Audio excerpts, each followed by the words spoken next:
Bombers football is brought to you by Ithaca College's French Quarter Cafe. By King Submarine, now on Buffalo Street, voted Ithaca's best sub.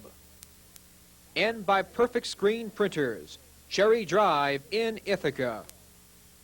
He apparently ripped one of the benches from the floor that was bolted into the floor. Officially a 33-yard attempt for Brian Anthony. A Cortland player and an Ithaca player decide to give the winning team a jug. Cortaca Jug, playoff berth on the line. Well, you talk about that jug and what a rivalry this game is. That spot, the kick is up, and it is, it's good! No, it's still good! It's still good! He missed it! He missed it! Ithaca's won it! Ithaca's won it! Cortland State fans thought it was good! Cortland players thought it was good! But it's no good! This is the tug for the jug, the brawl for it all, the biggest little game in the nation. Call it what you will, but either way, this is the biggest game of the year for both these teams, and it's college football at its best, and the crowd is feeling it.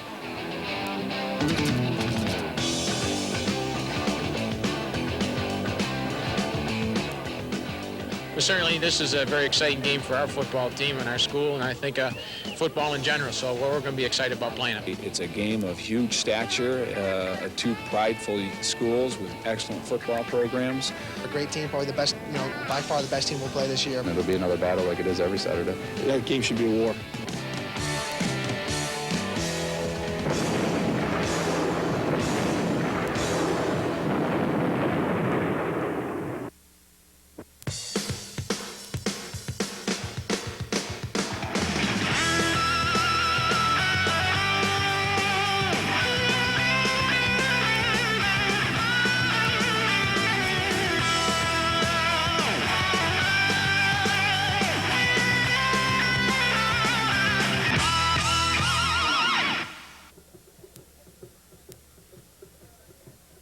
Call it what you will, the biggest little game in college football, the tug for the jug or the Route 13 war.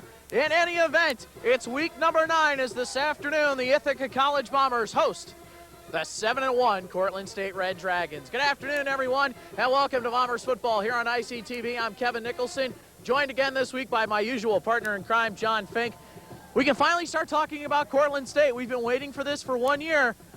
It's just the magnitude of this game can't get any larger. Absolutely. This is a huge game. Both teams 7-1. Playoff implications are on the line, Kevin. To take a look at the upstate region poll, Cortland is still number 1 at 7-1. They've been number 1 now for about 6 or 7 weeks. Ithaca is also at 7-1. RPI and Buffalo State on the outside looking in, John, for an NCAA berth. As you take a look at who is playing who this week, RPI, Buffalo State, and Union, 3 games that they should win. Union also has a chance to sneak in. Maybe they're also on the outside looking in. John, again, the magnitude of this game is so big, and talking to the players this week, they are fired up, especially the leader on the defense for the Ithaca College Bombers, senior linebacker number 51, Tim Myslinski. Tim Myslinski is pumped for this game. Tim Myslinski has played so well this season, really has stepped up and taken a leadership role in the Bomber linebacking position. This guy has played excellent football. He's strong, he's fast, he does a little of everything on the Bombers defense. The Bomber defense giving up 11.9 points per ball game. And to talk about the secondary, which we haven't talked about a lot in our opens, but they have only given up 110 yards passing all season, averaging-wise, and they're led by strong safety, rather free safety, in Eddie Rivera. Eddie Rivera was not a starter at the beginning of the season, but the way this guy played last year on special teams, you knew he was going to do something special. This guy has really stepped it up. He's the hardest hitting player I have ever seen in 4 years on the South Hill on any team. Last year, he was a special team standout. This year, getting the call in the starting secondary. Mike O'Donovan, just another ho-hum week last week, around 245 yards. Struggled, though, in the third quarter. The elements might have gotten the best of him. It's about the same conditions as they were last week. The passing game is going to be at a premium this afternoon. Absolutely. He's going to be looking for his 4 targets. Troy Canada, Matt Buddenhagen, Chuck Thornton's got to be thrown in there as well, so it's 5 targets. And the Corey West, of course. The Bomber receivers have done an excellent job of getting open, and Mike O'Donovan finds them every time, Kevin. Should the passing game fail this afternoon, look for Nick Dibble to step it up. The Bombers have been averaging only about 125 yards per contest on the ground the last 3 weeks. Nick Dibble has to step it up today should the passing game fail. The Bomber offensive line all year has done a great job of opening up holes for Nick Dibble. He's going to need to run with effectiveness. He's going to need to be able to cut today, which is going to be a little bit more difficult with the field and the shape that it is. The field is in good shape, don't get me wrong, Kevin, but it is wet, it is slippery, and we know what slick fields can do. Eric Amaris is finally at 100%, although there is one absence. Ryan Carpenter is in uniform, may not play today. He's still suffering from that leg injury.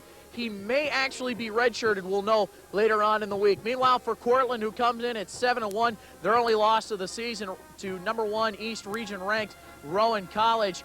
John, they're led by Rob Hale, their quarterback, who had a sensational game against the Bombers last year. He played very well against Ithaca last year, and he's played well all season long. He's a very tough guy. Last week against Springfield, he took one of the toughest hits I've ever seen, knocking his helmet off. He got right up and just got right back to the huddle. He's a tough guy. He's a good passer and an excellent leader for this team. Meanwhile, the vaunted Bomber defense is going to take on one of their toughest challenges of the year in the leading upstate rusher, and Omar Darling. Omar Darling is listed at 5'6", Kevin, but trust me, he is more like 5'4" or 5'3", but he's a rock, 173 pounds, very, very strong runner, gigantic legs. He's a very strong guy. He's a tough guy to bring down. He's the leader in the upstate in rushing, and he is a good one. Darling averaging about 108 yards per contest. We can't stress, folks, enough the magnitude of this football game. Supremacy in the upstate region, playoff positioning on the line. The winner today, providing they win next week. The Bombers are at Buffalo State. Cortland is at Brockport. Will probably get the #2 seed and home field advantage in the first round. John, there's just so much riding on the line today. Absolutely. The players aren't thinking of it as Cortland Ithaca. They're just thinking about winning so they can qualify for the playoffs. It's just another game to them. They want to win badly, though, trust me. Senior tight end Chuck Thornton told me earlier this week, he said, Kevin, we know it's Cortland Ithaca weekend, but we're taking it the Mike Welch philosophy, one game at a time, and it's just week 9. We got work to do. And we have work to do. When we come back, we'll have the start of this afternoon's ball game, the 39th renewal of the Tug for the Jug, the 56th meeting all time between Cortland State and Ithaca. We'll have the kickoff right after this from a rainy Butterfield Stadium.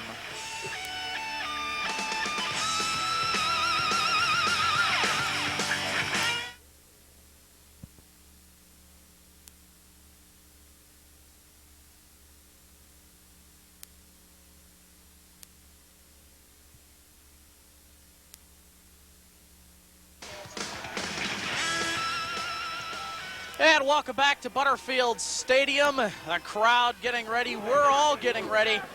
And the 39th edition of the Cortaca Jug Game here at Butterfield Stadium this afternoon. They've already had the ceremonial shake between the presidents, the athletic directors, and the student body presidents of both schools. The exchange, hopefully, of the jug towards our side, John. And, you know, this game is similar to last year weather-wise, and we can't stress again the weather enough. It is raining off and on the field, as you can see right now from both teams practicing, John. In between the hash marks is starting to get chewed up a little bit. Yeah, it is. It's going to be interesting to see what happens to this field as the day goes on. But, yeah, you can see about the 30, 35, 40-yard line down there. There's some mud on both sides. They do an excellent job of really keeping this field up, but when you get the amount of rain that we have received in this area the past week and a half, with the exception of a couple of days here and there, you know, it's impossible to keep a field up as well as they usually do. Well, we really didn't realize this, but today is Parents' Weekend. We knew about that. It's also Senior Day. This is the final home game of the season, and John, for these seniors, some of which have never made the NCAA tournament. Those who played as freshmen, like Briggs Badesian, did make the NCAA tournament in the run in Mike Welch's first year. But for a lot of these guys, they know that today could be the last chance to get into the NCAA tournament. Well, they're trying to avoid today being the last home game, because I think if they win today, they'll probably be, as long as they take care of business next week at Buff State, which is a very tough Buff State team, they'll probably be the #2 seed, and they probably will have another home game. So I think they're trying to ensure that they'll get another home game by playing good, solid football today. Depending on what Rowan does next week, they'll have their toughest challenge of the year, John, at Montclair State to end the season next week. As we can take a look at the NCAA East Region poll, Rowan continues to be #1, John, and they're really the class of the East Region, if not the country. Oh, absolutely. This is a team that played for the national championship last year, and a lot of their starters from last year came back this year, and they're obviously having a great season. I don't know if they're going to be beaten. Again, reminder, the top 4 teams get into the tournament. CNJ, you can see Rowan is at Wayman-Patterson today. CNJ is home for Brockport. Brockport trying to play spoiler.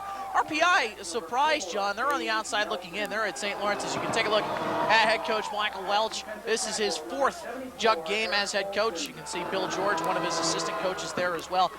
Coach, when we talked to him this week, John, he knows the significance of this game. He was on pins and needles all week, but he really didn't show it outwardly, but I know inside he's got to be a bundle of nerves right now. Oh, absolutely. This is the biggest game of the season. Everybody circles this game on their calendar. Everybody does. Obviously, Coach Welch's theme all year long is to take it one game at a time, but everyone circles the Cortland game on their calendar. How can you not? It's the biggest rivalry in Division III football. Today is being termed Judgment Day in Division I football, with a lot of the top 4 teams, or top 5 teams playing against each other today. Florida State, North Carolina, Michigan, Penn State. This really today could be termed Judgment Day here as well. Oh, absolutely. You've got 2 of the best teams in the East and perhaps in the country on this field today. Ithaca and Cortland, both teams play good, solid defense. They're both able to run the ball. They both have very good quarterbacks. This is going to be an all-out war. As people are beginning to stand for the Ithaca alma mater, John, again, some problems off the field again. And we'll talk about that as they play Ithaca Forever, the Ithaca alma mater.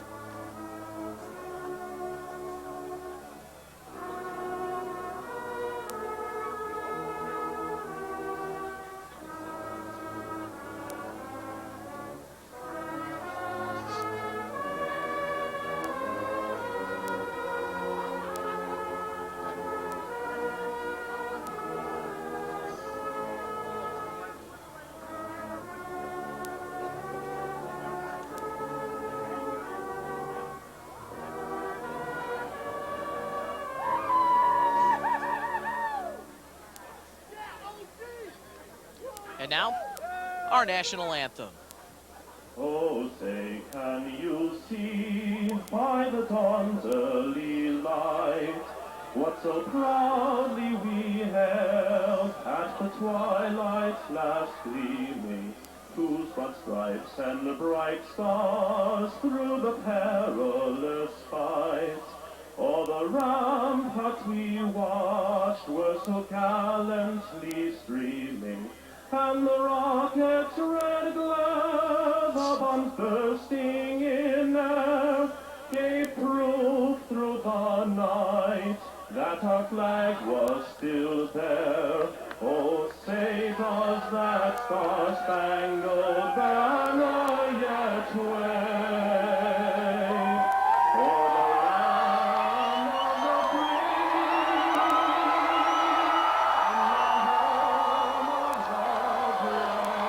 An estimated crowd of around 10,000 has crowded into Butterfield Stadium today. The war is about to begin, my friend. This is the first time you and I have been able to sit down as you hear the boos as Cortland trots onto the field at 7-1, #1 in the upstate region, #2 in the NCAA East Region poll. And John, before we get to that, a couple of things. First of all, David Lupia is out again this week, been suspended for violation of team rules, suspended indefinitely.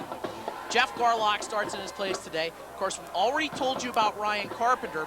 Now, I talked to Ryan this week. the jury is still out on whether or not he will play the rest of the season. He has not played the maximum games to not get red-shirted. If Coach Welch and the staff decide to do that, they still can at this point in time. So Ryan is in uniform, may see some reps, but if he does not play today, we'll see what happens. Let's go down for the coin toss, and our referee today is Frank Diorio. All right, who's the spokesperson today? You are? That'll be a tail. Okay, I'm going to flip it. You got to call it while it's in the air, and I will catch it. If I happen to drop it, we will pick it up and reflip it. You all set? Tails is the call. Tails is the call. Heads it. You've won the toss. You want to defer? Ithaca's won the toss. They'll defer. Your choice, Cortland. You want to receive the ball. Which goal would you like to defend? Will you face it? Your back's that way. Your back's this way. Cortland's going to receive the football down this end of the stadium. All right, guys, shake hands. So Ithaca, again, has won the toss and elected to defer. They did not do that last week. John, last week they won the toss, elected to receive due to the conditions. They're not as bad as they were last week, although they are expected to get worse as the game goes on. There's Mike O'Donovan. There's a young man that, who I tell you, has just been an absolute joy to watch this year. And as you can see, the field is beginning to get torn up. And the game hasn't even started yet. It hasn't. Well, John, as I was about to say earlier, this is the first time you and I have gotten to do this. And I don't want to say this, but should this be our last time doing this, again, I can't imagine a better play-by-play partner. I've enjoyed my 2 years here and with you, and it's time to go to war, son. Yes, I've enjoyed every second of it, and hopefully we'll have another game to do. Again, the winner today is expected, providing that they win next week, to be the #2 seed and host a first-round game the Saturday before Thanksgiving, which I believe is the 22nd. So hold on to your hats, folks. We're glad you're with us this afternoon. Eric Bernard and Omar Darling are back deep to receive Ryan Jones's kick. They're on their feet on both sidelines. Again, an estimated 10,000 here this afternoon. The weather could be the factor to see how many people get here, but as of now, it is jam-packed. They had to bring in extra seats, actually, for this afternoon's ball game. The Bombers are set to go. Ryan Jones, the freshman, set to tee it up. It's on its way, a wobbler, and this one's going to go out of bounds at about the 16-yard line. Cortland will take it at the 35. Down to one of our members of the sideline crew, Zach Spiker. Kevin and John, thank you very much. We talked about the weather conditions last week. Had a chance to be a big play, but because the game was so far such a blowout last week, the field did not come into play. This week, it's going to be a tight game down to the wire with two great teams. The field could be a big factor in this game, and it's already in worse condition than it was last week. Back up to you guys. Thank you, Zach. And again, he does bring up a good point. The rain the last couple of weeks has gotten this field. It's always in generally good shape, John, but with the rain and the conditions, it's going to make it worse. Up comes Cortland to the line. Senior quarterback Rob Hale out of the eye. That's Darling, the tailback. And the fullback is Corey Marcel. From the 35, handoff. They get the Darling right away. He gets stopped at the line. Fumble! But they're going to say he was down. I believe Rich Pasquale and Mike Sansone there. Let's take a look at the Ithaca defense first. Usual front four with the exception of Griffin in for Lupia. Carley, Griffin, Garlock, Priory. Sansone, Myslinski, and Pasquale, your linebackers, usual secondary, Nelson, Tremlett, Austin, and Rivera. They gained about 2, 2nd and 8 from the 37-yard line. They got split receivers, 2 to the right, 2 to the left rather. Hale rolls that way, throws under pressure, has a man complete, first down to #1. That's wide receiver Eric Bernard. Let's take a look at the Cortland offense up front. And Ambrosi, Schwartz, Brown, McCavan, and Hughes up front. Hale is your quarterback, Marcel and Darling in the backfield. Falco, Bernard, your wideouts, and Esslinger, your tight end. Pass play of about 9 yards and a first down for Cortland State as they get to the 46-yard line, John. Bernard back from an injury, missed 2 weeks with an ankle problem, but he is a good receiver. In fact, he's their best wide receiver. From the 46-yard line, They give to Darling up the middle, tripped at the line of scrimmage, I believe, by Tim Carley, dives out to midfield, where Rich Pasquale cleans up the mess. Darling's a very tough guy to bring down, Kevin, because he's so strong. He's so low to the ground at 5'6", but like I said earlier, it really is closer to 5'4", but he's very strong, very tough guy to bring down. Hey, there's one for the small guys, you know? Just like myself. That's right. That's why we're up here, not down there. That's right. 2nd and 7 from midfield. And Rob Hale does not like something. Ithaca was probably going to show blitz.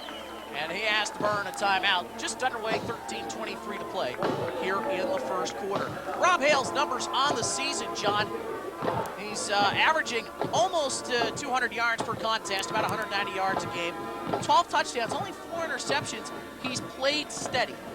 This guy is a leader. He's a mature player. He's a married man, Kevin.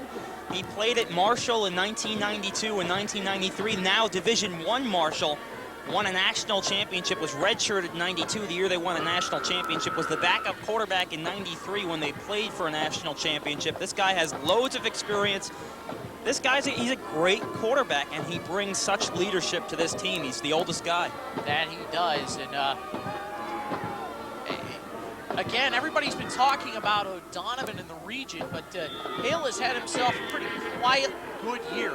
So Rob Hale, somebody to look for today, along with Darling. We said it in the open. They are the 1-2 punch of this Cortland offense. Again, 2nd and 7 from close to midfield. The give is to Darling. Finds a hole, and he's going to be close to the first down as he's knocked down by Brian Austin. And I believe he has enough for the first down. The right side of the offensive line really did the work on that play. Brian McAvan, Jeff Hughes, they're going to open up the hole right there, and Darling is going to sneak right through and bust on out to the outside. He's got speed, he's got quickness, he's the leading rusher in the upstate. He's one of the best in D3. Omar Darling, watch out for him all day.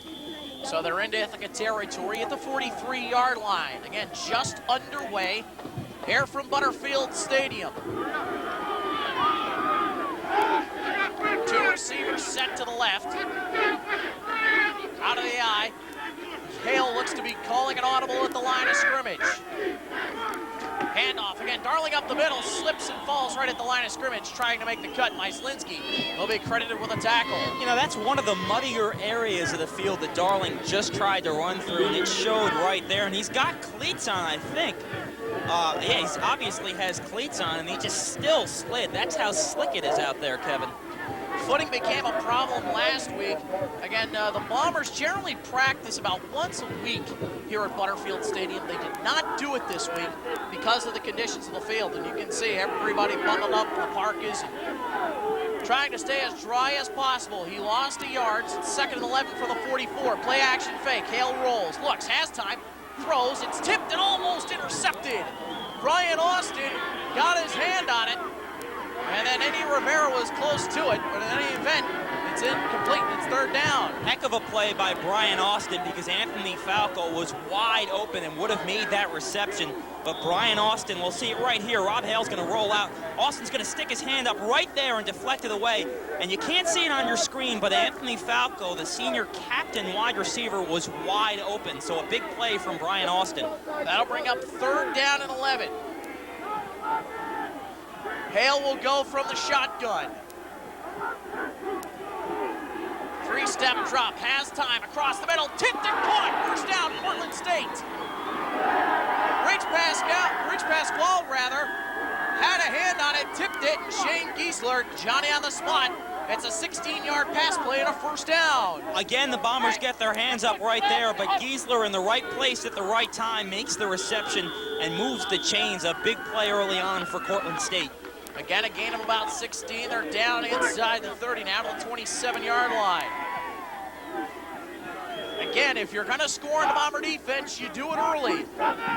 That's been the way teams have been getting to them all year, but after the first quarter, they've been absolutely a rock. Here's Darling. He's going to go nowhere. Carley and Sansone on the hit. He might have gotten a yard.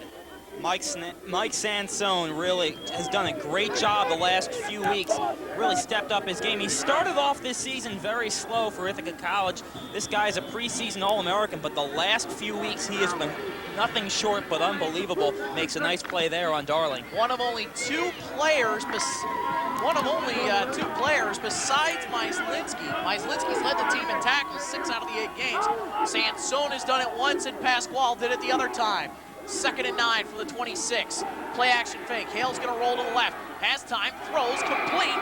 Close to the first down as he finds his tight end Esslinger. And he's close to another Cortland State first down as he's knocked out of bounds by Eddie Rivera.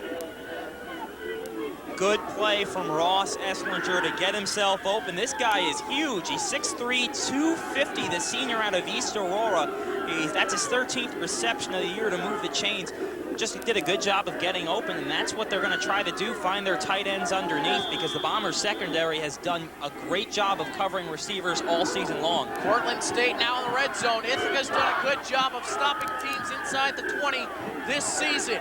Darling, rather, the lone setback is the fullback Marcel. They give it to him up the middle. He's going to go nowhere. Scott Fryery was there. And then Tim Myslinski cleaned up the mess. Hey, I'll tell you, we talked to Mize earlier this week, and I had a chance to interview him for Countdown to Kickoff on the radio, John. He was so intense and so pumped up. Tim was holding the microphone, clenching it so tight. He was so fired up.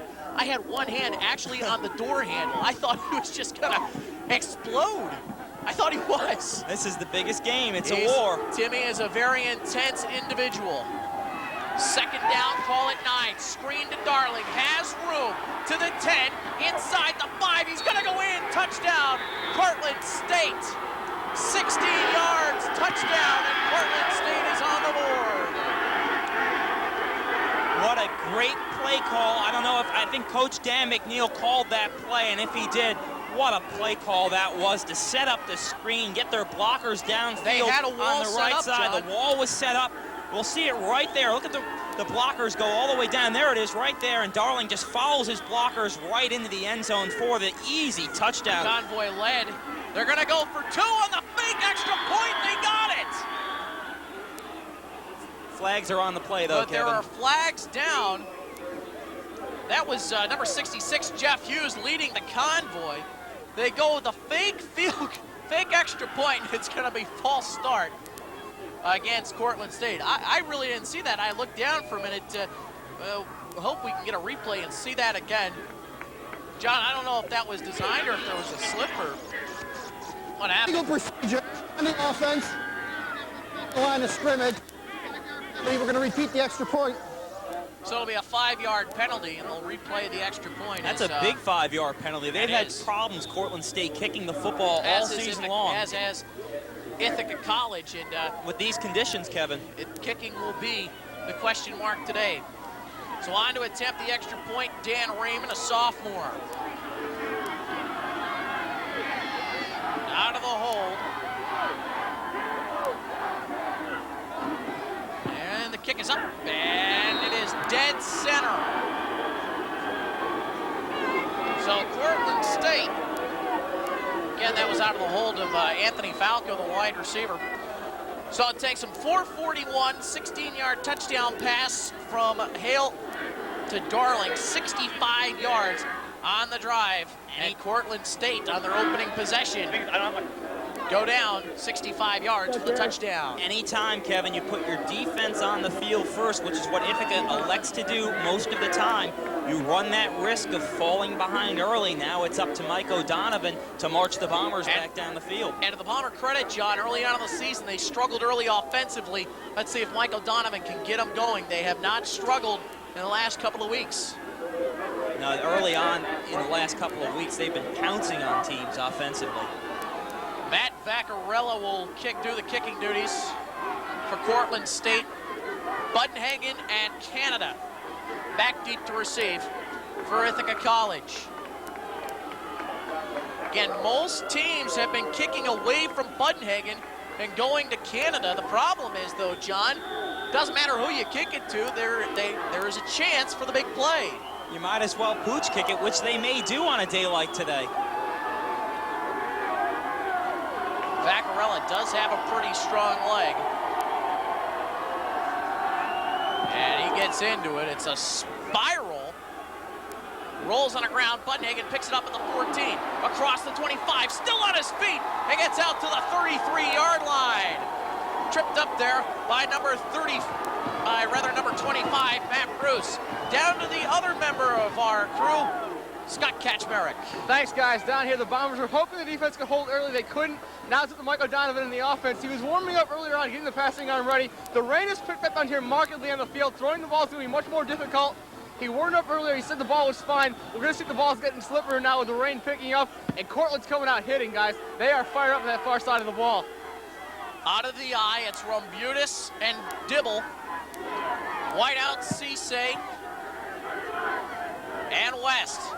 That was Thornton in motion. The handoff up the middle, and he's gonna go nowhere. Actually, that's Eric Amorese, I believe. Nope, that's Nick Dibble. That was Nick Dibble. Thought we saw a 3 there, but Dibble gets the start. Here's the Ithaca offense. Badesian, Kim Dent, rather that's Badesian, Jeff Doyle back in the lineup today. Great story, we'll tell you about that in a minute. D'Antuono, Grossman, and Burns. Up front, Donovan, Rombutis, and Dibble in the backfield. Cisse and West are your wideouts. Thornton, the tight end. When they go to the 3-receiver set, we'll see Matt Buttonhagen as he's in right now. Again, out of the eye, 2nd down and 10 from the 34-yard line. Long count from OD.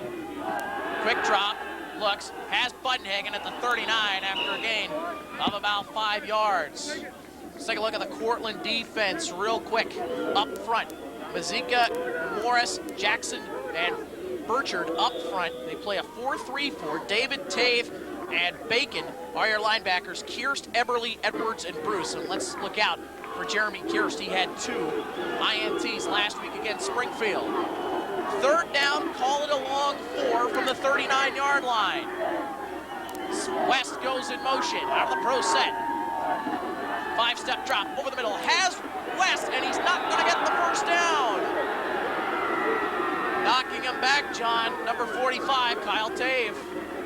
I tell you, when you're Corey West in that situation has to run and get himself enough yardage to be in the first down area.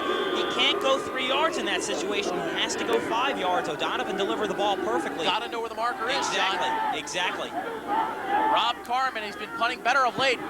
Cortland brings everything. He shanks it off the side of his foot, and it's just going to go down right there as Bart Engler will cover it up.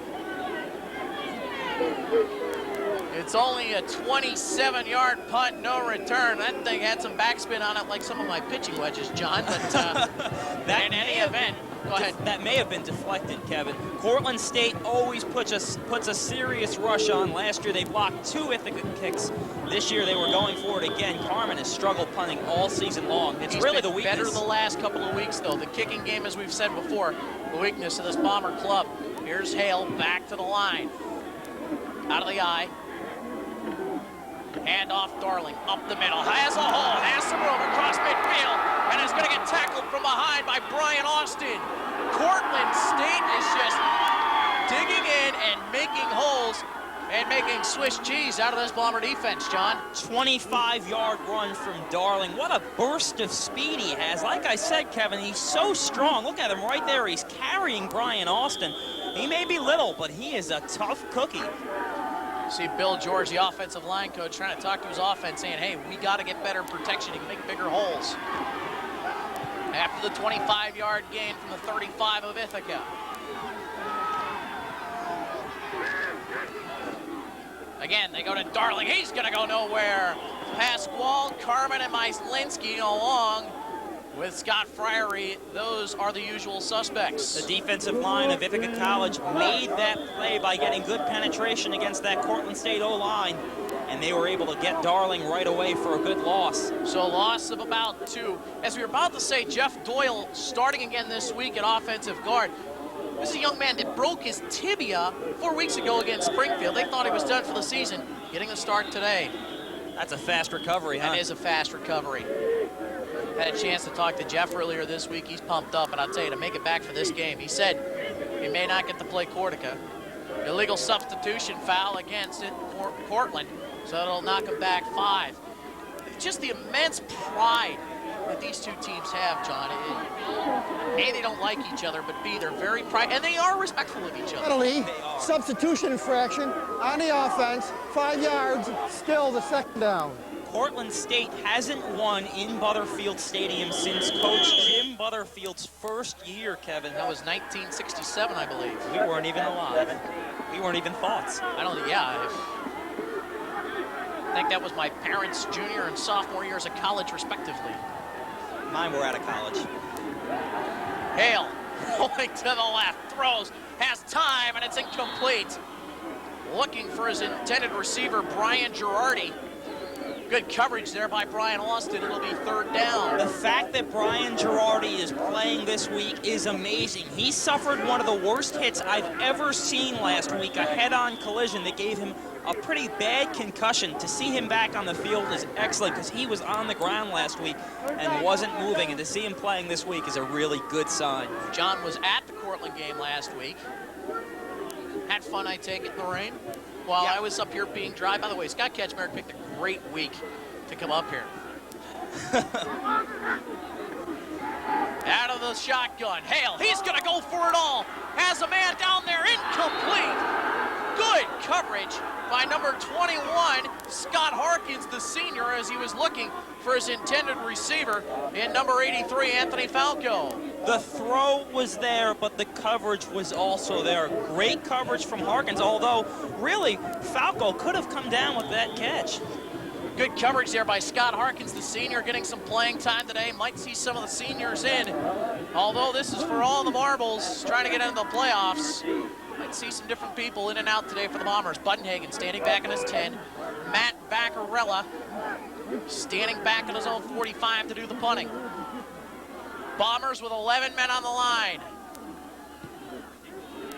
Wobbler, Buttonhagen takes it at the 15, gets away from a tackler across the 20, to the 30, 35, 40, has one man to beat, and he's knocked down to midfield. That is the explosiveness that Matt Buttonhagen shows, and more importantly, John, no flags. No flags, which has been a problem all season long, but the determination of Matt Buttonhagen is what made that play. He was wrapped up right there by number 33, Billy Bacon, but he got away and just kept on motoring. That's a 35-yard return for Matt Buttonhagen, and the Bombers are in business in midfield. Second time Ithaca College has had the ball this afternoon. They were 3 and out in their first possession. 6:37 to go, first quarter. Out of the eye, Rambutis and Dibble in the backfield. The play action fake, O'Donovan looking, throws, has Thornton burst down across the 30 down to the 26-yard line. There is the man, Chuck Thornton, who has had a huge last 3 or 4 weeks. He has been unbelievable. His 31st reception on the season. That almost puts him at 500 yards. Look at O'Donovan rolling out, which is what we said he needs to do, and Thornton wide open down the middle of the field. That play has worked all season long, Kevin. It's 24 yards and a first down for Ithaca College. There's the explosive Bomber offense that we've known to come and love. Triple receiver set to the left on 1st and 10. Dibble the lone setback. This is Dibble. It's racked up at the line of scrimmage. Might have gotten a couple. Number 10, Corey David, the first one to get there. This defensive line of Cortland impressed me tremendously, stopping Sean Tarby, the Springfield quarterback, with ease last week, and the Springfield running game was shut down because this D-line is good and they're fast. This is a speed game. Both teams, John, really shut down that triple option from Springfield as both teams played Springfield this season. Yeah, in fact, when I spoke to Springfield's defensive coordinator, he wouldn't give a prediction. He just said it would be a war. Second down, call it 9 out of the pro set. That's West in motion. And I think they ran out of time. And that's what Frank DiOrio says. We delay a game. The Bombers will be pushed back 5. Bombers 11 penalties a game. That's their first. That's a silly penalty. Delay a game on the offense. 5 yards, it's still the second down. Really is a silly penalty. It costs you 5 yards. You're running out of time on the clock. Inexcusable, especially at this point in the season. So it'll be pushed back to the 34-yard line. It'll be second down and 14, rather to the 29-yard line. Again, they'll go with that 3-receiver set. Dibble the lone setback. Straight drop for OD. There's the flanker screen, and he threw it too far. Out of the outstretched arms of Matt Buddenhagen, and it'll be 3rd down. That's a play, John, that's been working the last few weeks. It sure has. Buddenhagen with the flanker screen. He's got the speed to make the play work. The Bomber offensive line goes downfield, sets up a wall, but in this case it didn't work because Mike O'Donovan simply overthrew Buddenhagen. So it'll bring up 3rd down and 14. Coach Welch has been very happy with the 3rd down conversion effort of this club this season. This is 4-down territory. They got to hurry up. They got 5 on the play clock. That's Cisse, and now Mike's going to have to call timeout. A lot of confusion as they came to the line, so I think we'll call timeout with 5:05 to play in a rapidly moving first quarter here in the 39th edition of the Cortaca Jug Game, the 56th meeting all time between the two squads. This is rivalry weekend here in Ithaca. Last night, the game in the annals of college hockey, Cornell and Harvard. Cornell 5-2 winners last night. They take on Brown now this evening. They've got to fix that sign, huh? Cortland, there you go. Unbelievable. There you go. And there's our 2 buddies. There's one of our 2 buddies. Now he is going to have a pneumonia by the end of this game. It is cold, it's rainy. We're lucky we're in here. I'm sure that young man had a few Pepsis this morning before he got here. But this is Cortland State weekend. From the shotgun, from Butis and Dibble in the backfield with O'Donovan. Has time, throws, has Cisse, and he overthrows him out of bounds. It'll bring up 4th down and 14 as Kyle Tave was on pursuit. What pressure from Kyle Tave on Mike O'Donovan, and I wonder if Mike O'Donovan is having a hard time gripping the football. What happens is the ball is laid down on the grass for at least 4 or 5, sometimes 10, 15 seconds, and at that time it soaks in a little bit of water, and when O'Donovan tries to throw it, he has problems. So they're gonna bring the punting unit on from the 29-yard line. Do they try to just let the clock run out? No, they're gonna punt it. Carmen, end over end. Oh, this is a beauty. Gets away. Oh, this is gonna be perfect. At the 1-yard line. A 28-yard punt. And that is, I'll tell you, that might be the best punt by Rob Carmen all year. It was only for 28 yards, but it was perfect. You know, if there's one thing Carmen is good at, is he's good at getting the ball inside the 20. I think he's had at least 11 punts this year go inside the 20, and that by far was the best of the bunch. And I'll tell you, he's going to get some help today with the condition of the field. The ball's just going to sit instead of bounce all over the place. So from the half-yard line, Cortland back in their own end zone. Out of the eye. The give is to Darling over the top. Might have gotten a yard. I believe Eddie Rivera was there, along with number 52 for the Bombers. And that's Dan Titus, who's played well in the last few weeks. He sure has. You know, Omar Darling reminds me of Jake McCormick, the little 5'6" running back that played for Ithaca a few seasons ago. He's so tough and so strong. I remember how strong McCormick was. That's how strong Darling is. 2nd and 8 from the 3-yard line. Clock running 4:15. Here's Darling. Has some room. Gets out to the 5. Good pursuit by the Bombers to close that hole. By Zlinski there to make the hit after a 2-yard gain. So it'll be 3rd down and 5. You talk about a big 3rd down. This is it. You want to stop them here and then set up a chance at blocking the punt because the punter could be buried into the back of the end zone. This is very important right here. 2nd down, or rather 3rd down and 5 from the 5-yard line. Defense held the last time. Hale rolling, looking, throwing, has a man, 1st down. It's his fullback, Marcel. 12-yard gain and a 1st down for Cortland State. Great play. Really a great 3rd down play from Cortland State. Look at Hale work it, roll out. He's not the fastest guy, but he is smart and he's quick. And he found Marcel, who he was looking for the entire time. Good job by Corey Marcel of getting open out of the backfield. Great job, great presence of mind. And I'll tell you, Rob Hale, with the leadership that he has, he doesn't panic. does not panic. He's seen it all. Yes, he has. From the 17, 1st and 10 for Cortland. 3:15 to play in a quarter. Inside handoff, fumble, ball's loose, Ithaca has it! Marcel lost it, I believe Tim Myslinski made the hit, and somebody is hurt. As slow to get up was Justin Griffin as he hobbles to the sideline. But a big play, and it was Friery that got his hand in, maybe Sansone. A slippery ball that Richard Pascal pounced on. Pascal seems to be in the right place at the right time all the time. I think that's his second or third fumble recovery of the season. So the Bombers catch the first break of the afternoon, and they'll have it at the 40, or rather the 24-yard line. See if the Bombers can capitalize. O'Donovan, quick drop. He's going to go for it all. Has West in the end zone. Incomplete.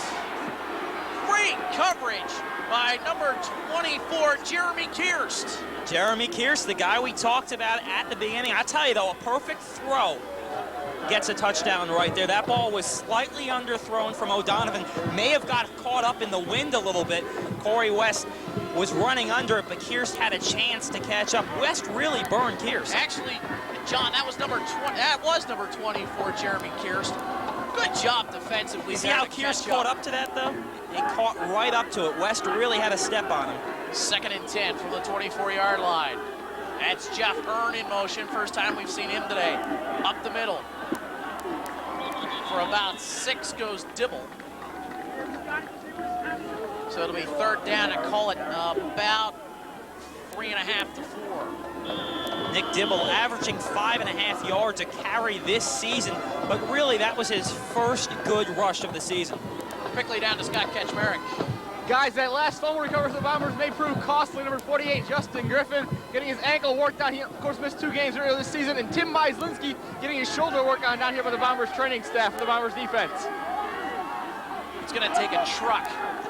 Run over Tim Myslinski for him not to play. O'Donovan throws, has a man, Bunhagen, first down at the 10-yard line. Nice throw by Mike O'Donovan, and had to get it off in a hurry, John. Yeah, Buddenhagen working on Eberly. O'Donovan facing the pressure. There it is right there. Good throw, and Buddenhagen wide open. And I'll tell you, Buddenhagen took quite a hit there, but had a good presence of mind to hold on to that football. Mike Strong throw off his back foot.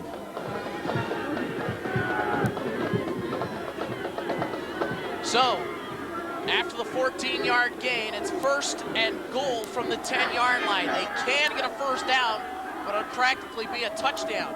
Under 2 minutes, throwing end zone again, West, incomplete. We got a flag down, and it'll be interesting to see who this one is on. Looks like both of them were pushing down there.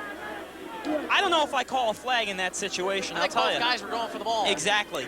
Exactly. Let's see if we can get another look against at it. Cortland State and the Bombers. We'll pick up 5.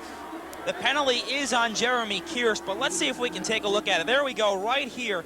It's West working on Kierst. Let's see if we can see it. There's the pushing a little bit between both of them. I don't know if I call that.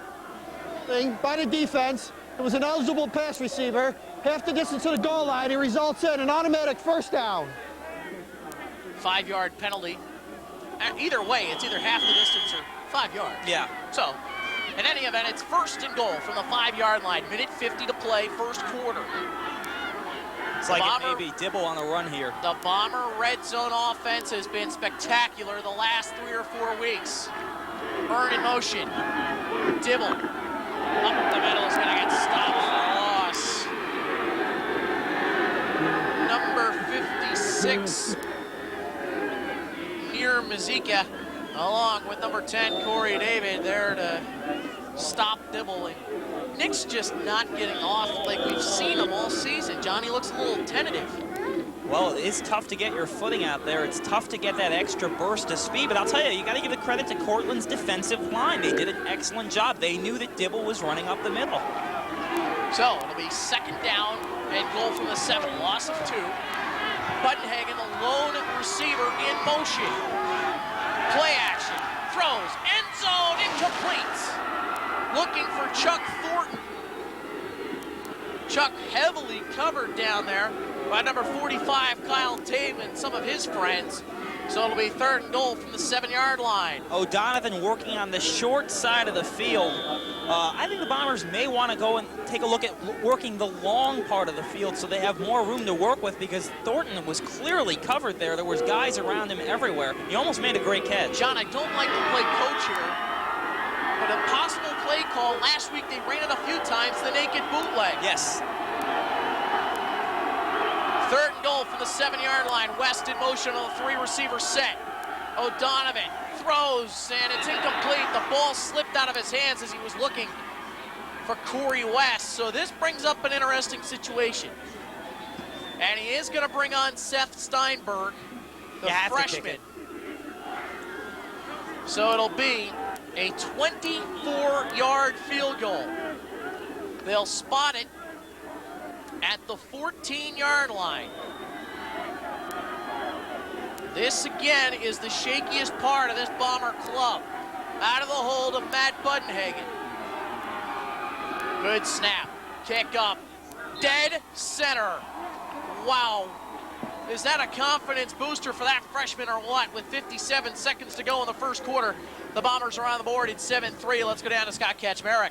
Thanks, guys. Bombers back on the board, 7-3, but their defense is now hurting. Jeff Tremlett, starting cornerback for the Bombers, injured to his lower left leg, his left ankle area. He is on the bench.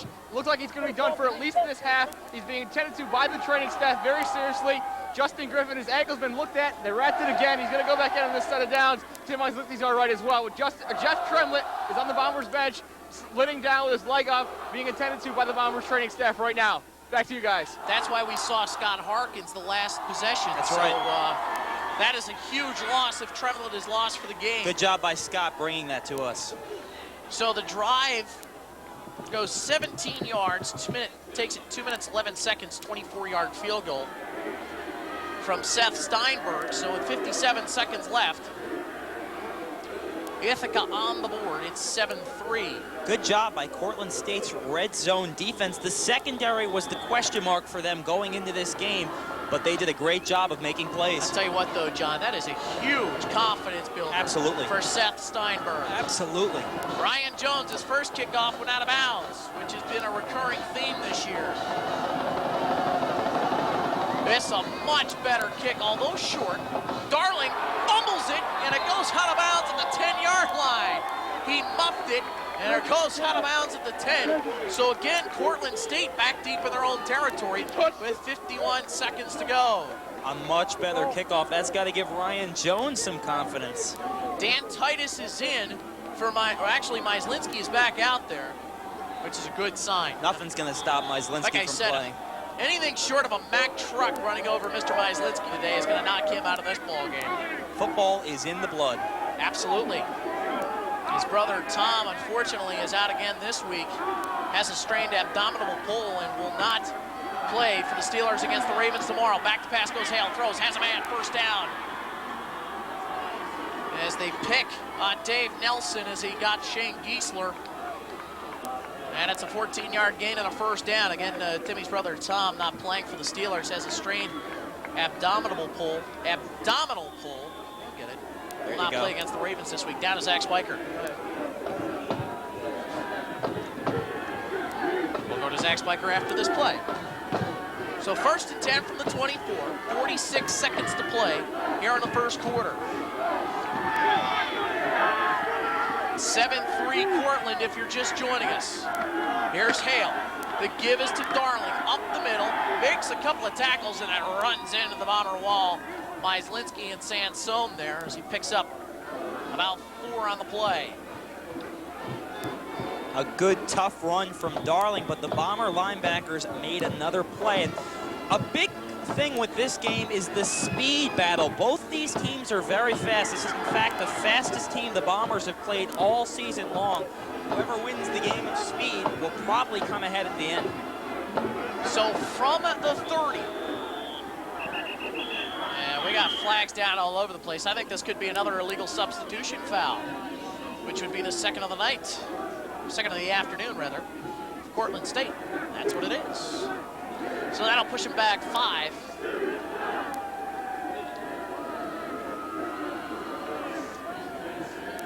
And we'll get the call from Frank Diorio. Infraction.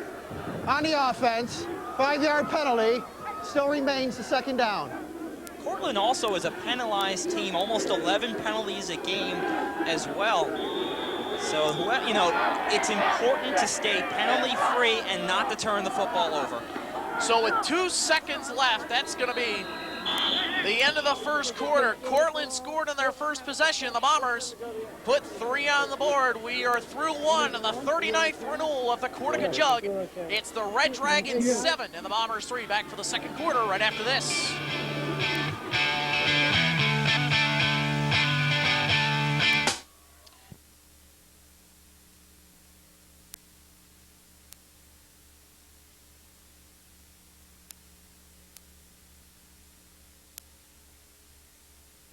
They have the first down, and Moore still on his feet is number 1, Eric Bernard, and he's out to the 45-yard line.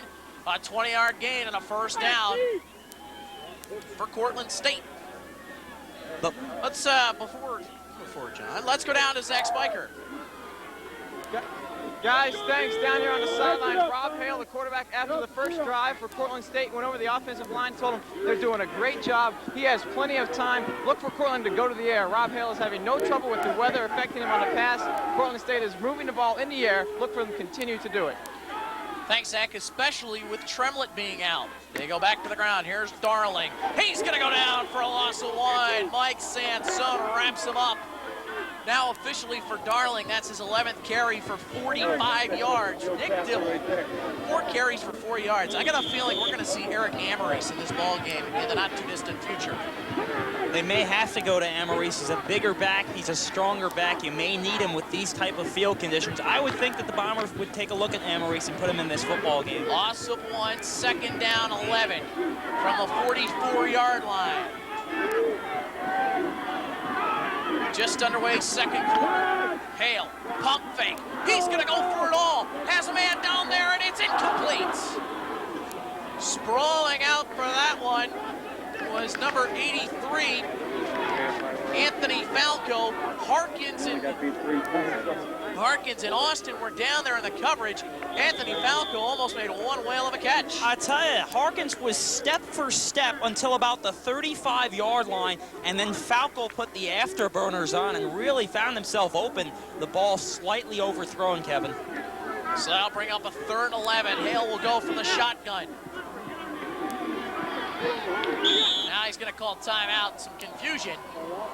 So with 13:47 to play here in the second quarter, it's Cortland 7 and the Bombers 3. And we're glad you could be with us here again this afternoon. John, impressions of the first quarter? Cortland State really came out and did an excellent job of establishing their offense against this very tough defensive Bomber team. They needed to score early on this Bomber team, and they did exactly that, because as we know, the Bomber defense just gets better and better and better as the game goes on. So you have to be impressed with the way Cortland State has run their offense. At the same time, it was good to see Seth Steinberg put in a field goal, because that could be key down the stretch of this game, because it is expected and it will be a very close battle. Kicking is, especially in these conditions, and any conditions for that matter, can always make the difference. What about yourself? Well, you know, Cortland did establish themselves offensively. I think they controlled the play in the first quarter. Definitely had the ball. And again, and I can't stress this enough, Seth Steinberg's got to get some level of confidence back after making that 24-yard field goal. Sure, it's a short one, but it could be a huge play later on in this ball game. Absolutely. Remember, it was his missed field goal against Mercyhurst that was a big factor in the 10-5 loss in week 1. On 3rd and 11 from the 44-yard line of Cortland. Here's Hale, has plenty of time, throws, and it's incomplete. Looking for Eric Bernard. It was Nelson and Rivera on the coverage, and Cortland is forced to punt.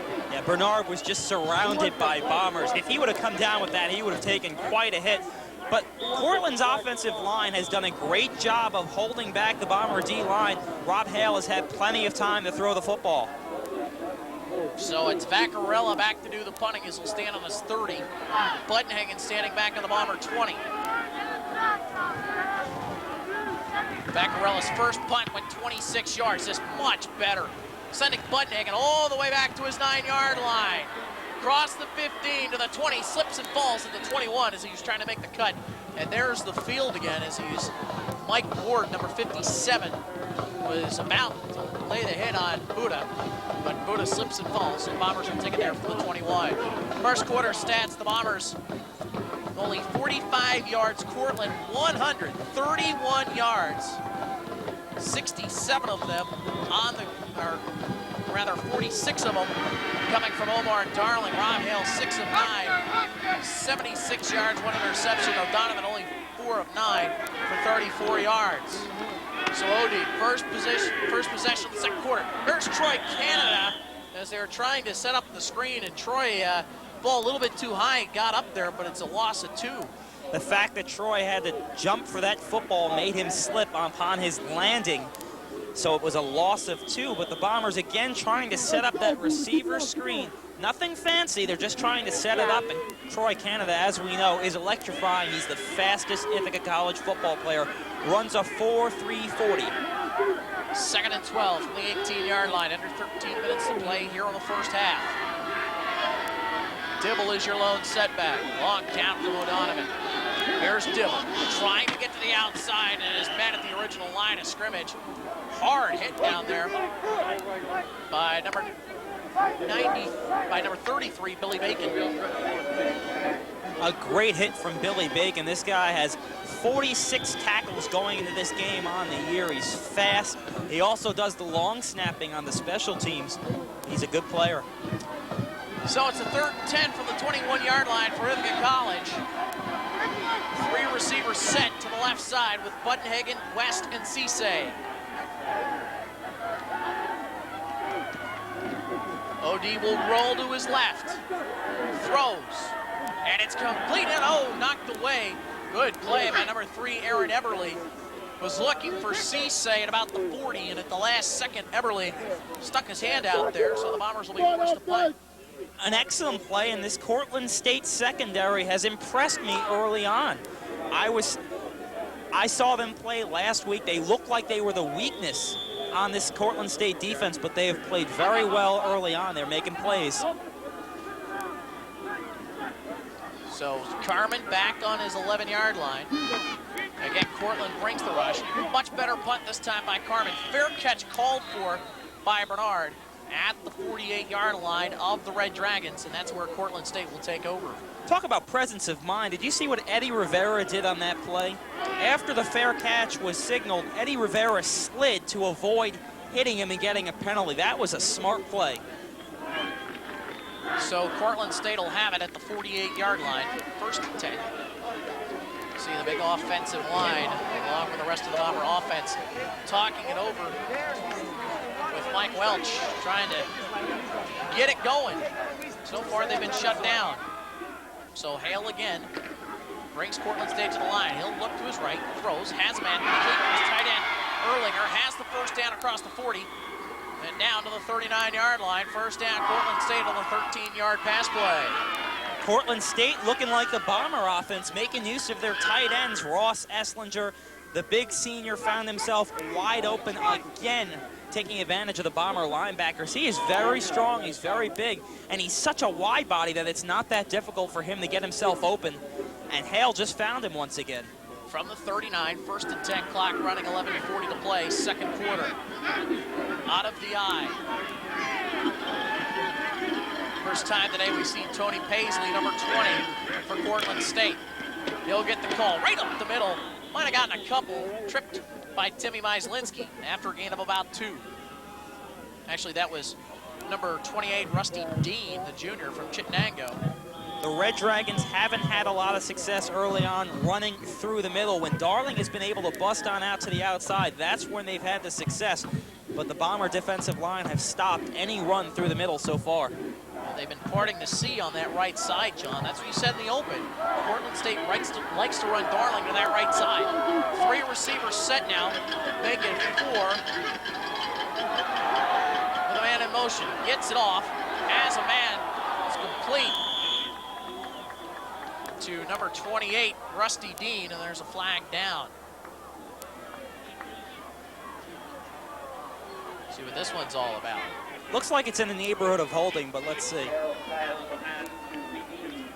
I am going to get you work one of these days as a referee. I hope so. I need another job. Need to pay the bills, huh? That's right.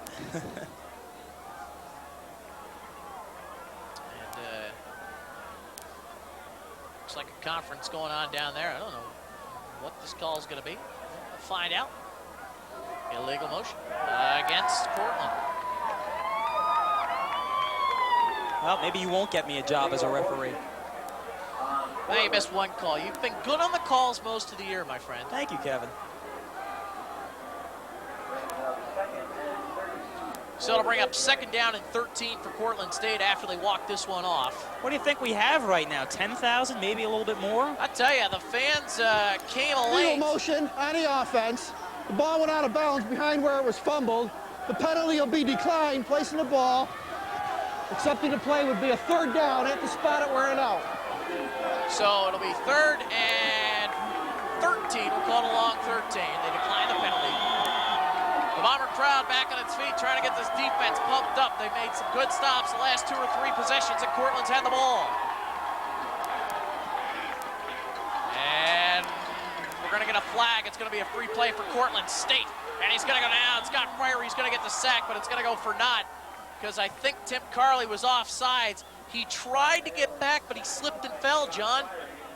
I think he was caught in the neutral zone there. And it's going to be offsides against Ithaca College. Carley tried to get back. He tried to get the snap count right, and then when he didn't, he tried to come back, and he slipped and fell. Again, that's the muddiest area of the field right there. So it'll be 5 yards. It'll be 3rd down and 9 as we get the call from Frank Diorio. Maybe we'll get the call from Frank. Here he comes. Defense, 5-yard penalty from the previous spot. Repeat the 3rd. So Bombers give those yards right back to Cortland State. Penalties will kill you every time. So that nullifies the Fryery sack, which would have been number 7 on the year for Scott. So it's 3rd and call it a long 8 from the 37-yard line. Hale rolls left. Pass time, throws, incomplete. Was looking for Geiser, and Brian Austin was on the coverage, so it'll be 4th down for Cortland State, and they're going to bring on the punting unit. Well, a dangerous pass from Rob Hale. That ball was almost intercepted. I think he should have thrown this away. Good pressure from Ithaca for the first time today. And Austin sliding in safely, almost made a great play there. But I'll tell you, Hale should have just thrown that out to the Ithaca bench rather than take a risk of getting that ball intercepted. I'll tell you, after that head-first slide, I wonder if George Valiceni needs another outfielder. I think Brian Austin could do that. Vaccarella's punt. Budenhagen takes it at the 12 and goes down immediately. Might have gotten a couple. As tripping him up was number 56, Nira Mazika, a senior from Brooklyn. We're seeing how tough it is to cut because Matt Budenhagen tried to cut. Mazika just hit him slightly and he fell down. That's how slippery it is. That's how difficult it is for guys to cut out on that field. So the Bombers, for the 2nd time here in the 2nd quarter, will get the ball. With 10:15 to play, 2nd quarter, on a cold, gray, and rainy afternoon here in Ithaca. From the 14. Dibble again, the lone setback. Quick drop from O'Donovan, has Cisse, has the first down and more. Across the 40, the 45 to the 50. Abe Cisse's gonna go! 86 yards, touchdown, Ithaca College! Big play by number 5, Abe Cisse. 86 yards and the Bombers lead. He got it, turned on the Jets and said goodbye. Wow, he looked like the road runner running down that field. That's how fast Abe Cisse is. What a tremendous play. We're going to take a look at it right here. 3-step drop from O'Donovan. Cisse open, breaks that tackle right there from Eberle, and then it's just a foot race, and Jason Edwards, number 11, just doesn't have a chance. And you know, I failed to mention Abe Cisse earlier on in our open, but he has been great all season long. Steinberg to give the Bombers a 3-point lead. Dead center. So with 10:02 to play in the first half, the Bombers for the first time today lead 10-7 86 yards, one play. It took all of 13 seconds. O'Donovan to Cisse, 86 yards. That's the longest pass play this season for an Ithaca College from O'Donovan. Of course, it's with Cisse, who is just so fast and so strong. 6'4", Abe Cisse, 192, just a sophomore. Isn't that the scariest thing of it all? He's just a sophomore. Boy, I tell you, Jim Mullins would love to have him on the basketball team. He is quick, tall at 6'4", bigger than most DBs and safeties. We've got Austin going to the baseball team and Cisse to the basketball team, huh? Well, you already got Michael Donovan, who plays right field for George Valicenti. So maybe these guys might have a future in the spring and the winter. Here's Tim Carley. As, by the way, that last pass, Michael Donovan now has, we failed to mention this in the open, now has the school record for most passing yards in the season. 2,208 yards, the old record. Neil Weidman, 2,125. Congratulations. Up until that play, a slow start offensively for Ithaca. Well, one play, we said, John, one play, and the table can turn. Absolutely. And it certainly has, as here's Ryan Jones. Good kick, although it's short. Taken by Darling at the 13, trying to find some room. Still trying, still on his feet. Making a cut across the 20, now slips and falls at the 23-yard line, where Cortland State will have it, down to Scott Kaczmarek. Thanks, guys. Down here, what Coach Walsh and Michael O'Donovan were talking about before that last offensive series was Cortland's defensive backs were pushing in very tightly and quickly. They were mixing up the offensive patterns. They were forcing Corey West to stop short. What they wanted to do was get some play action and get the corners caught biting in. That's what they did. They rolled out a little bit. Cisse caught one biting, got it on the tackle, and he was gone. That's what they wanted to do. Mix up the Cortland defenders from attacking too hard and give them some more room in the line of scrimmage to work. Back to you guys. That is a offensive series. How about offensive play? That is just electrifying, and we got a flag. I thought we were going to have an illegal block in the back, although the flag did come late. So push him back 10. It'll be 1st and 10 from the 13-yard line. Again, Cortland State starts deep in their own territory.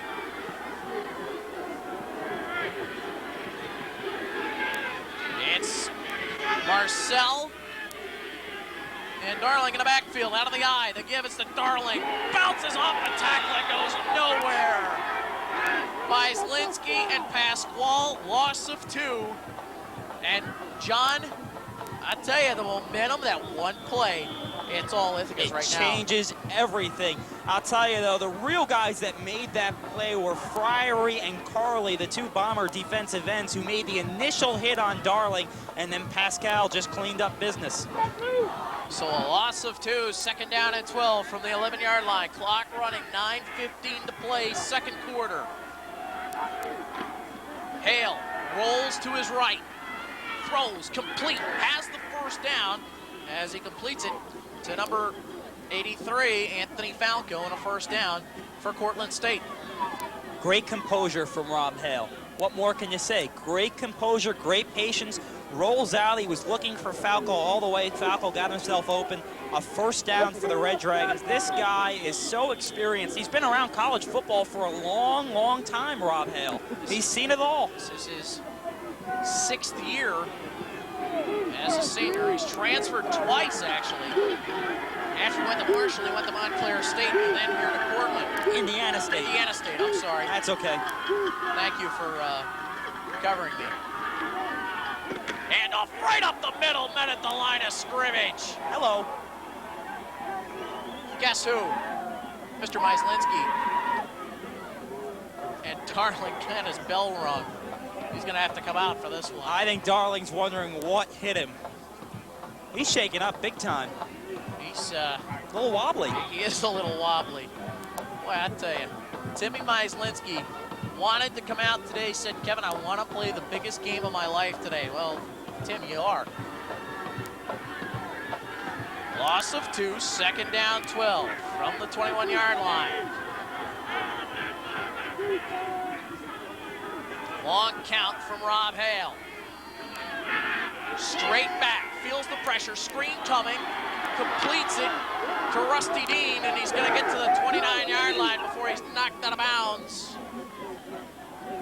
by Dave Nelson. A good rush from Rusty Dean, the second leading rusher on this team, to get out. He found himself open, made a nice run, and he was run out of bounds before he got a first down, but an impressive play nonetheless from the junior, 5'11", 210. So to make it 3rd and 3 from the 30-yard line. In this situation, you've got to look out for the wide receiver screen, something Cortland State has used all day. Darling back in the game is the lone setback. Hale rolls right. Has to get it off. Throws incomplete. Felt the pressure from Rich Pasquale. Good coverage by Austin on Giesler. And Cortland State is forced to punt it away again. The coverage was there, but Pascal coming in on a blitz untouched really made that play, putting tremendous pressure on Hale, who was just forced to unload it. So Vaccarella back to do the punting, standing on his own 16. Budenhagen on his own 30. Haven't seen one in a while from Buddha as far as a punt return. He's got one for a touchdown this year. Line drive. Budenhagen lets it drop. He's just going to let it roll. And in these conditions, that's not a bad idea. So it's down at the 24-yard line where the Bombers will have it. There's no sense trying to pick up a bouncing ball, especially with the way the ball is. It's very slippery out there. I'll tell you, John, that was very smart by Absolutely. Matt. Absolutely. Showed a lot of maturity on that play. And people might sit here and think, well, you know, why didn't he pick it up? Well, you know, under these conditions, you might just want to say, hey, we'll take it at the 24. The offense is doing a great job. Some big plays. Yeah. So. From the 24, 1st and 10. 3 receivers set. Dibble is the lone setback. Quick drop. Throws. Has a man. Budenhagen. Close to the first down. Spins. Might have gotten it on that last effort.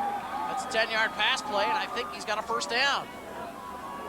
That's been the play that Mike Welch has gotten into the program, that little quick flanker screen, John. You're going to see it right there. Budenhagen 2 yards out, then just breaking tackles, using his strength. O'Donovan with a good throw, and Mike O'Donovan is really starting to gain more and more confidence as this game goes on.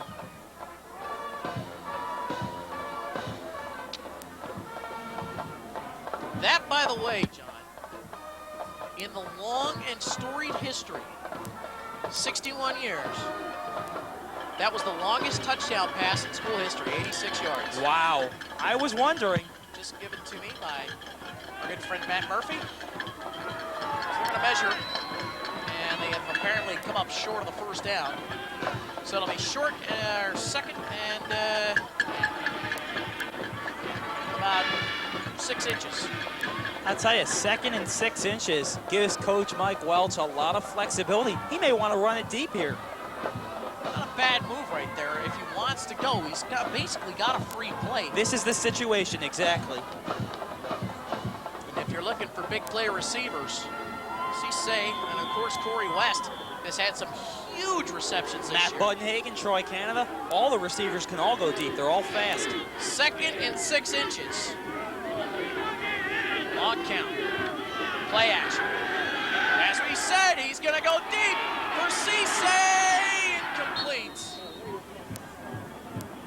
Not really in the vicinity. Good coverage there by Matt Bruce. So it'll be 3rd down and 6 inches. Excellent so play call. It amounts to a free play. Absolutely. Excellent play call from Coach Michael Welch. And he has confidence in his offense that if the play doesn't work on 3rd and short, they're going to get the first down. Excellent play call. Can't complain about that. So it'll bring up 3rd and 6 inches.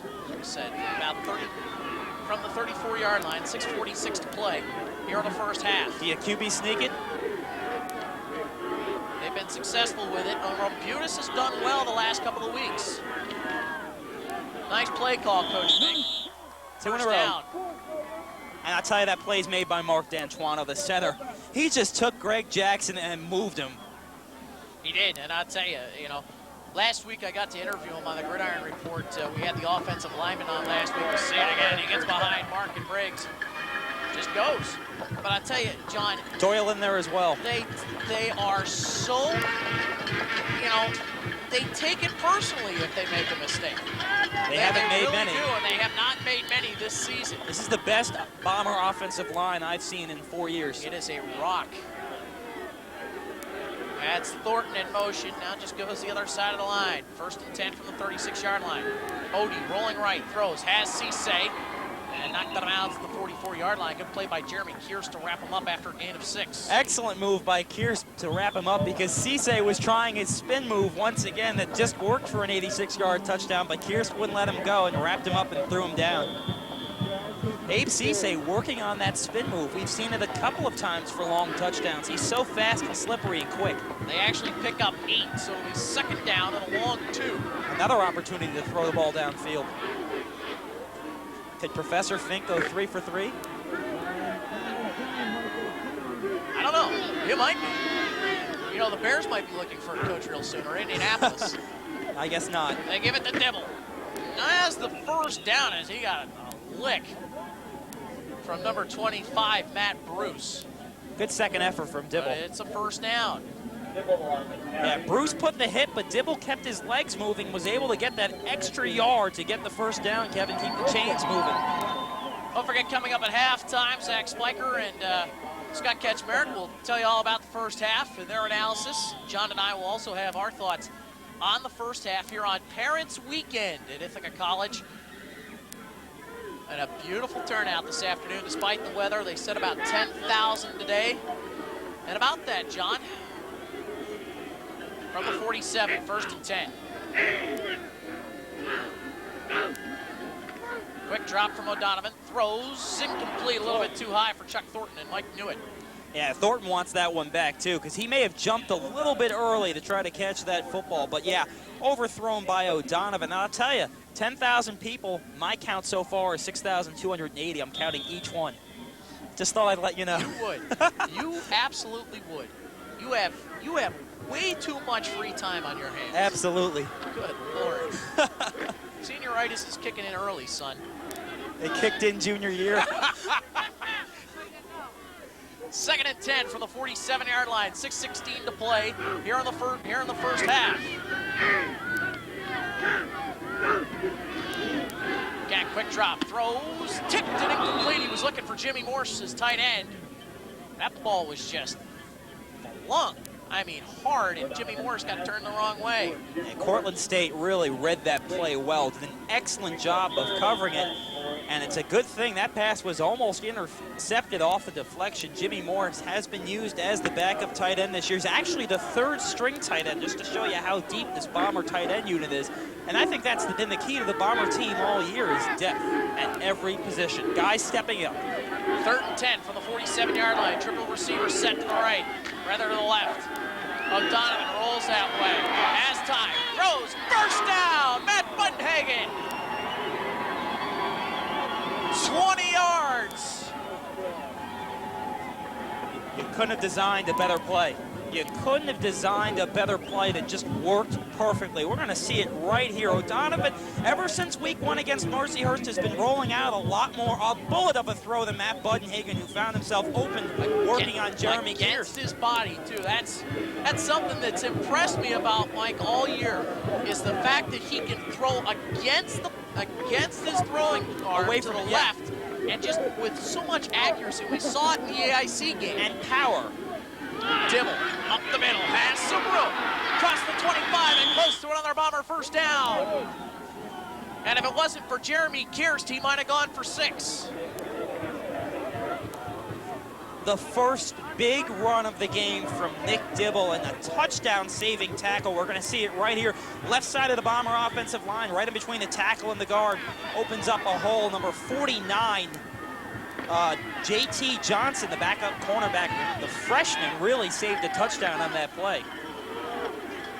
Kearse was also in the neighborhood. 2nd and 1 from the 24. Bunhagen in motion. O'Donovan tipped and nearly intercepted.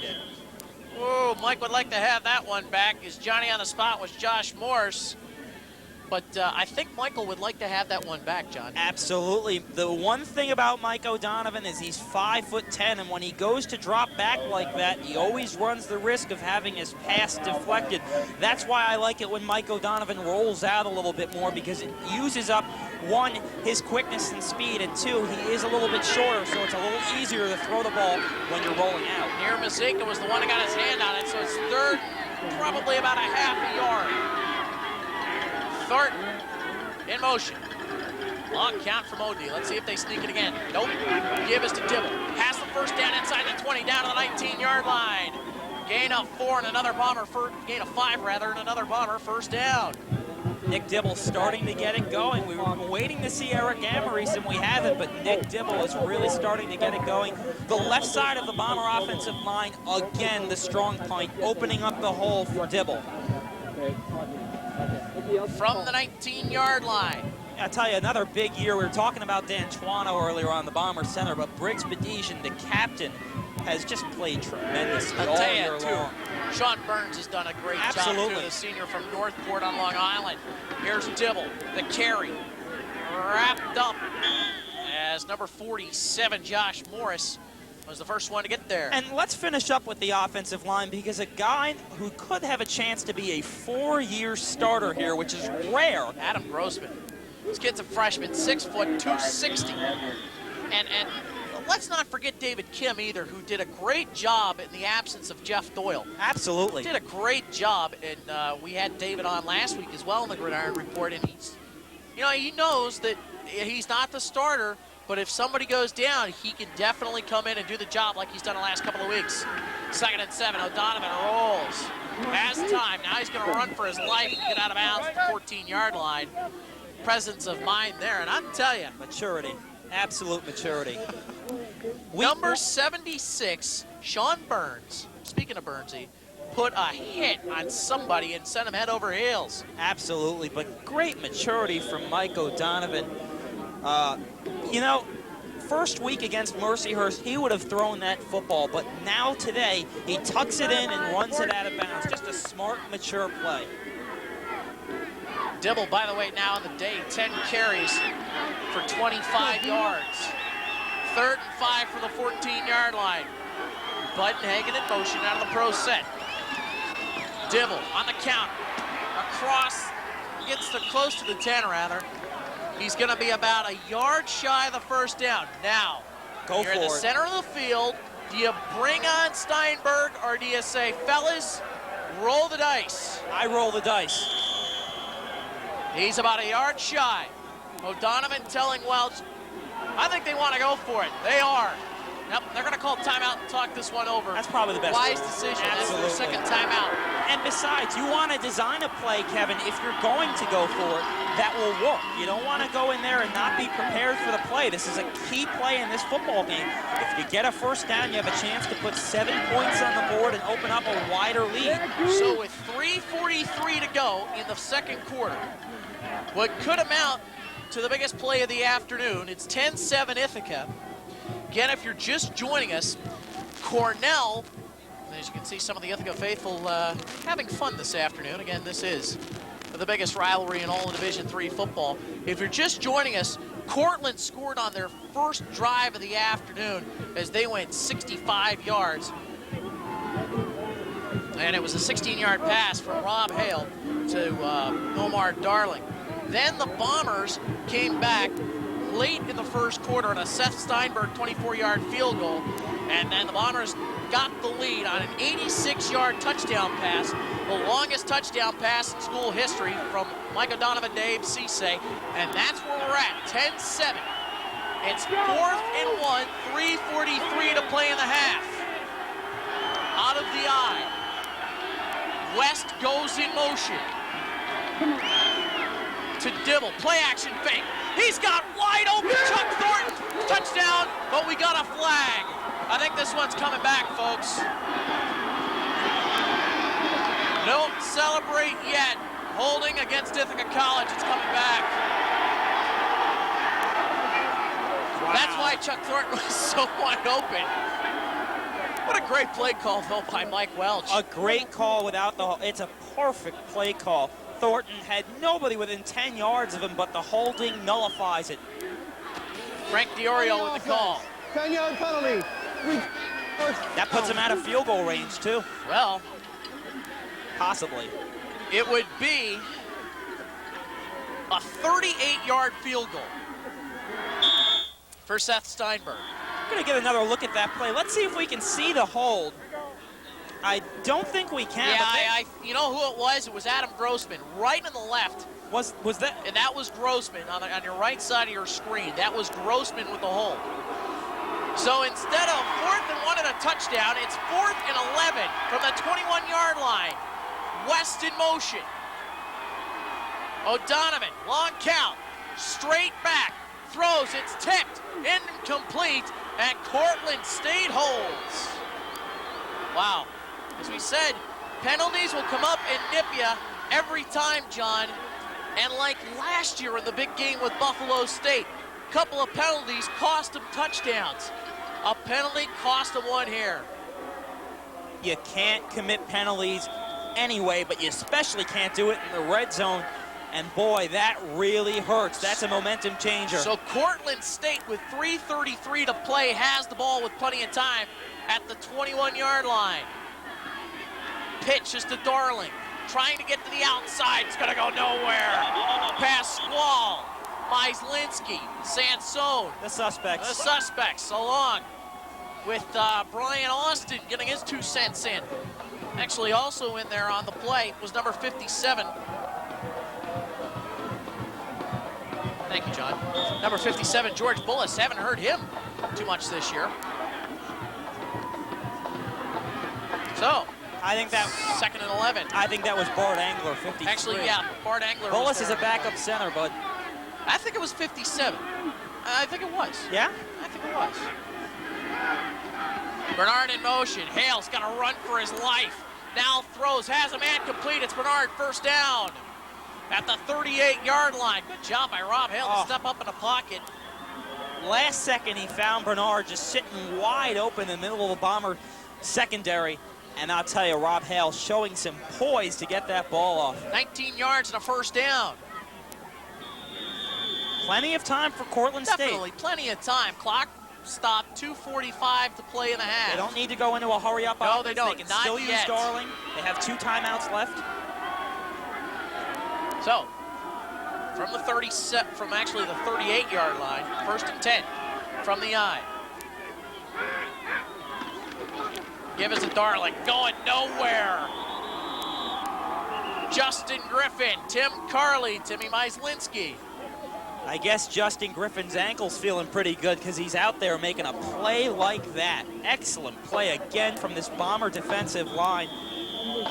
Justin Griffin, the sophomore, 6'2", 230 from Pearl River down in the Westchester County area. That's your neck of the woods. Yes, it is.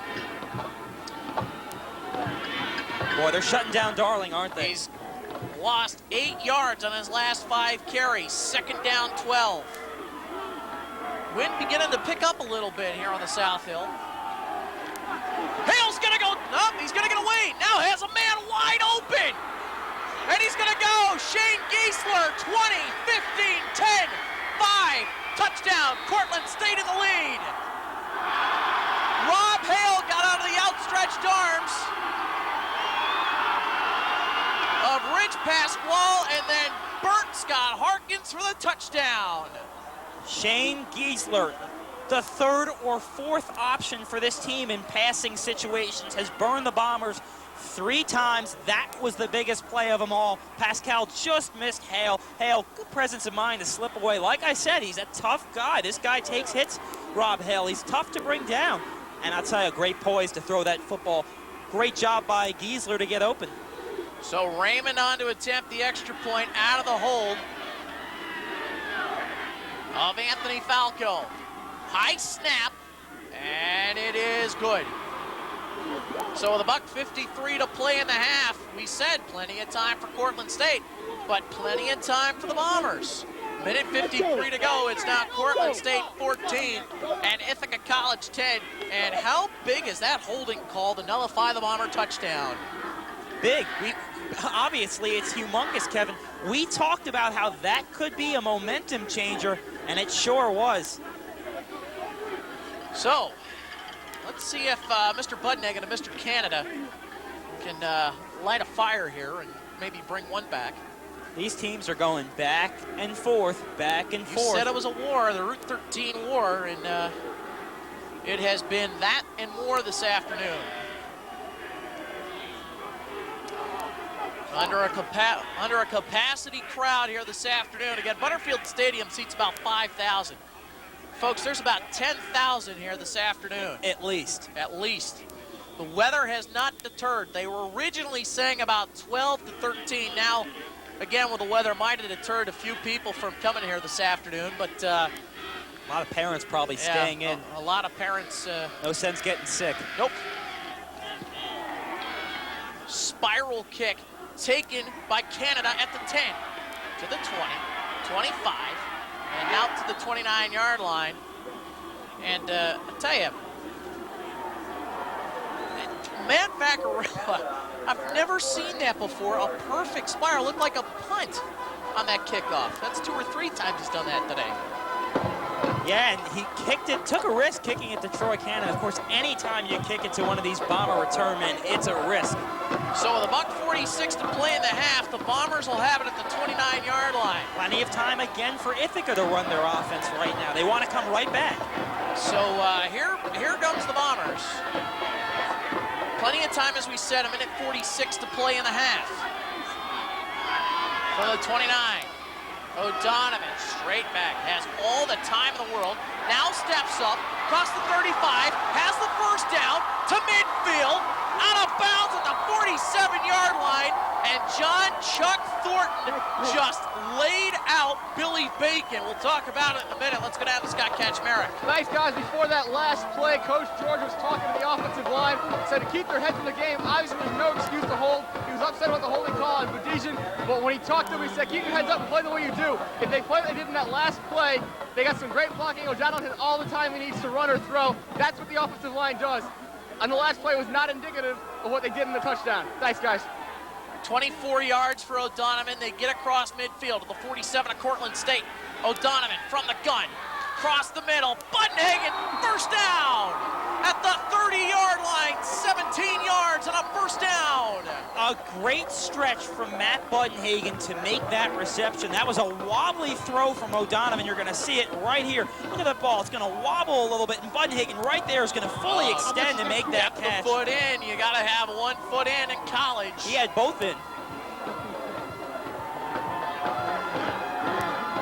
And the Bombers love it. There's one of our crazy friends with the showing some skin this afternoon, John.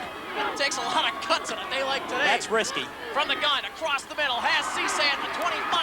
Tried to shake a tackle after 5 yards. And they'll have it at the 25. And the Bombers clock running, 1:19 to play. That's a tougher play than what it really looks like by Abe Cisse to make that catch in the middle when you know you're going to get hit. He did an excellent job. Again for the hurry up. 2nd down 5 from the gun. O'Donovan has all the time in the world. Now has to swing it out. Has Dibble. Might have gotten a yard to the 24-yard line. Now under a minute. He may have missed Matt Buttenhagen, who was wide open in the middle of the field down at the 5-yard line. I think O'Donovan missed him. 3rd and 4 from the 24.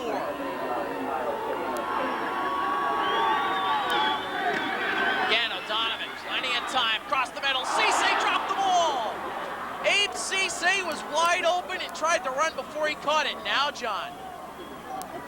4th and 4 from the 24-yard line. Well, you're going for it, obviously. Absolutely. Yeah. Again, this might be a little bit out of Steinberg's range.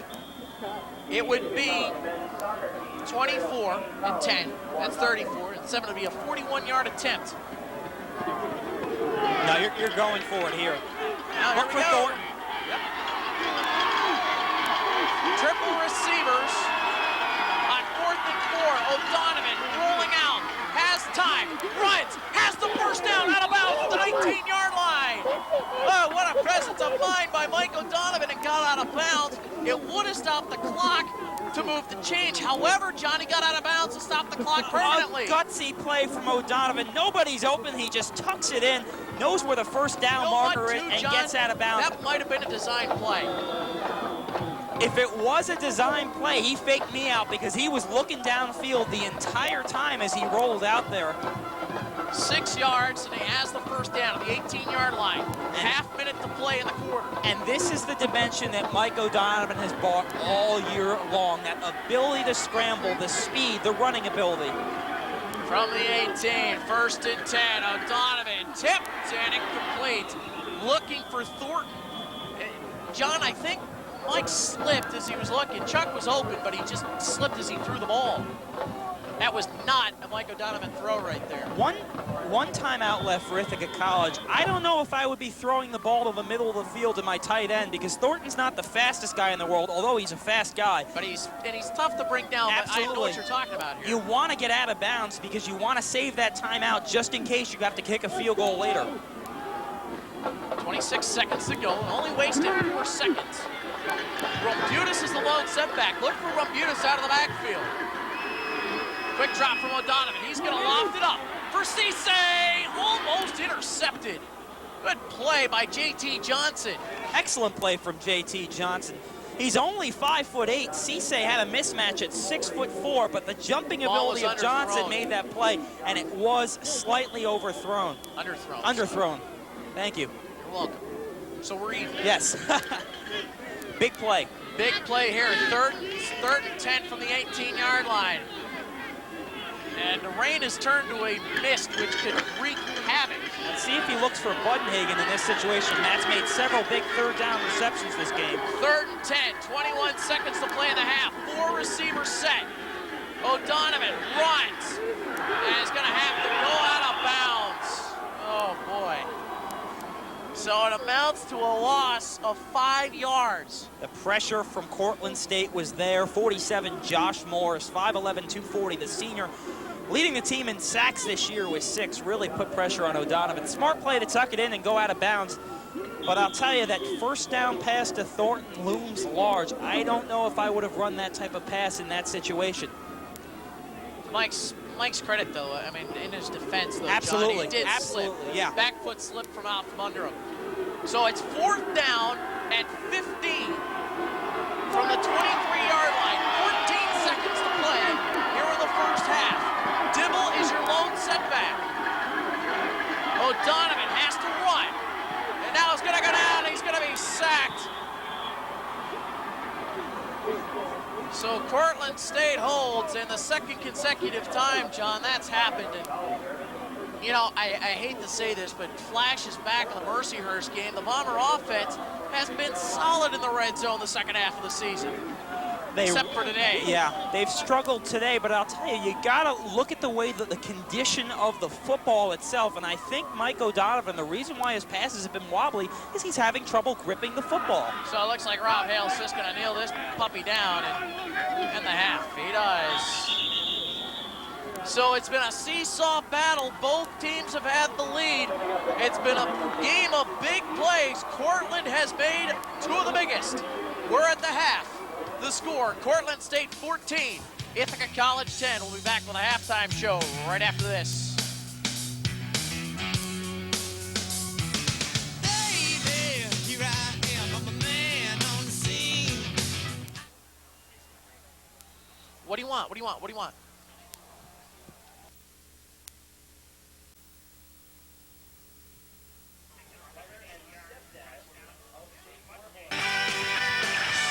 Welcome back to Butterfield Stadium in the halftime show. At the half, it's Cortland State 14 and Ithaca College 10 as it's fun for all this afternoon. John, quickly, it's been a really well-played ball game. Not a lot of mistakes, but one key mistake, the touchdown that was called back in the holding by Briggs Badesian. Absolutely, the holding on Badesian could come back to haunt the Bombers later on. And you know, Briggs has played well all season long. He made one critical mistake. We shouldn't harp on it. Chuck Thornton, though, was wide open. That'll be a big play. It's been a game of momentum. It's swung back and forth, back and forth. Ithaca College is going to start the second half with the football, so we'll see how they can go. The condition on the field, as you can tell, as they are honoring the parents of the seniors here this afternoon. Not only is this Parents Weekend, but it is Senior Day here on the South Hill. And let's set it down to our sideline duo of Scott Kaczmarek and Zach Spike. Thank you guys down here. Senior Day, Parents Day, and oh yeah, a little thing called the Cortaca Jug on the line. 14-10, the Red Dragons over the Bombers at halftime. And Zach, the senior class this year, 2-1 against Cortland, looking to go 3-1. The last senior class to have a losing record against the Red Dragons all the way back to 1968. This game means a lot for the tradition of both schools, and it means a lot for the playoff picture. But right now, Cortland executing, the Bombers not so far. Big plays going to the Red Dragons. Big plays offensively. Cortland has done very well with the big pass to Giesler down this end. Also, aside from the big play, opening the first half, they had a great drive to open the game, drove the field, length of the field, had the swing pass to Omar Darling to get on the board early. With the statistics, you can see the passing game. You see weather like this, you wouldn't think the passing would be a big factor. It's almost been all passing. Both teams have combined over 300 yards passing in the game. Offensively for Cortland, they've had 207 yards, while Ithaca has thrown for 180. Excellent job by Cortland to use the ball in the air. A big factor in that is that Adam Tremlett, the defensive back for Ithaca, is out with an injury, will not return for the game. Look for Cortland to attack the backup defensive back on that side. Rob Hale's going to the air. He's 13 of 20 for 207 yards, while Michael Donner for the Bombers 12 of 26 for $180. The running game, though, we came in expecting a lot from Nick Dibble and especially from Omar Darling, the leading rusher in upstate New York. Darling, 15 carries for only 39 yards. Nick Dibble, 10 carries for 33. The running game has been grounded out by both teams. That's been a big factor as the line of scrimmage has been an even battle, except for one key play, that being the holding penalty on Briggs Venetian, nullifying a Bombers touchdown, allowing Cortland to come back and take the 14-10 lead right at the end of the half. We talked about offensively. It's been big plays all games for both teams, and offensively for Ithaca, one of the biggest plays was that penalty down at the end when they were getting ready to go in to score. Cortland capitalizes and takes the lead going into the locker room. Of course, we don't want to shortchange the biggest play of the half, and I mean the biggest in Bomber school history, an 86-yard touchdown pass from Michael O'Donovan to Abe Cisse, the longest in school history, breaking the record of 83 yards set back in 1962, Bill O'Dell from Larry Corsi. So, guys, it's been a good first half so far. Defensively, we got some injuries to overcome. You mentioned Jeff Tremlett being out, a left leg injury. Don't expect to see him back. If he comes back, it'll be a miracle for the Bombers. But they need help with the secondary. The secondary's got to step up on the offensive line, keep Jeff Doyle happy and healthy, and keep on the defensive side, Justin Griffin, keep his ankle from turning. Field conditions are going to play a key part, though. The field's getting torn up out there, Zach. The field, it was a big problem, big question going into last week's game, but because the game was not close, it really never became a factor. Today, the game is close. It will be a big factor later on as the field, as the rain continues to come down. The field continues to get worse and worse, especially in between the hashes where a lot of the in the trenches and in the running goes. Offensively for Ithaca, they may have to get the ball into the air a little more, maybe look to open it up even more than they have already to get back into this game. Bombers are going to start the second half with the football, and what they've done successfully in the first half is start to use the play action and start to use some rollouts. Early on, Cortland was putting a lot of pressure, using their cornerbacks and their safeties coming up, hitting the Bombers receivers early, forcing Corey West to break off his routes, forcing HCC to go inside when he wanted to go outside. The Bombers using the play action, hoping to throw off Cortland. Michael Donovan, though, puts a lot of pressure on his back. He's got to get outside. He can't slip like he did at the end of the last possession here with 8 seconds left. He's got to stay on his feet, and he's got to keep his eye open to find the open receiver. Also, what's big for Ithaca in this next half, they've been going to the receivers outside the hash marks. Last couple weeks, they've been very successful going inside with the fullback Bermudez and to Chuck Thornton. Chuck Thornton had played well earlier in this half, but look for them to come up big in this half, coming out of the backfield and off the tight end, off the line, up the middle, sliding out for some big plays there. In weather conditions such as this, a big man like Chuck Thornton can be key. He's got a low center of gravity, he's very stable, and he can move the ball in bunches once he gets in his hands. If Michael Donovan can get the Chuck, look for him to grind it out. That could be the new kind of running game. Maybe not giving it to Darling or maybe not giving it to Dibble, throwing it to the tight ends and letting them run off the screens, as we saw with the Cisse touchdown. Short little 5-yard pass turned into 86 yards in a hurry. So we are set here at halftime. Scores 14, Cortland State, the Bombers 10. 10,000 plus happy, screaming fans looking for a great second half of football. Playoff spot on the line, more importantly, home field advantage on the line. These two teams could meet again in 2 weeks. The winner of the second half will decide who's going to have home field advantage. And we're going to send it back to you guys. You're watching Bombers football, Cortaca Jug 1997 on Ithaca College Television, ICTV 54, your home for Bombers football.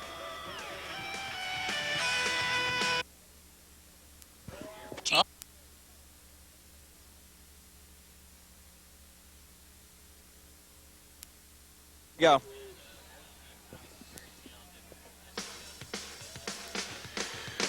Second half just about to get underway again. 14-10 is our score at halftime. I'm Kevin Nicholson along with John Fink. Welcome back to Butterfield Stadium, everybody. Some scores first of some games of utter importance. The NCAA East Region teams, the 6th-ranked Merchant Marine at home leading Western Connecticut 21-0. That's the second quarter. Coast Guard on the outside looking in. They are beating WPI 24-0. That game about to go to half. First quarter score, number 1 Rowan leading William Patterson 10-0. Some other scores of note: Buffalo State over University of Rochester 14-6. RPI, the 5th-ranked team in the upstate, leading St. Lawrence 14-0. That in the second quarter. Hamilton over Bates 10-7. CNJ over Brockport 28-6 at the half. CNJ, the 4th-ranked team in the upstate, or rather in the East. Some other scores of interest: Mansfield still winless.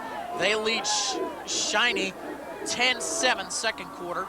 Mercyhurst over Ohio Wesleyan 7-0 first quarter. AIC over Stony Brook 24-0, about to go to half.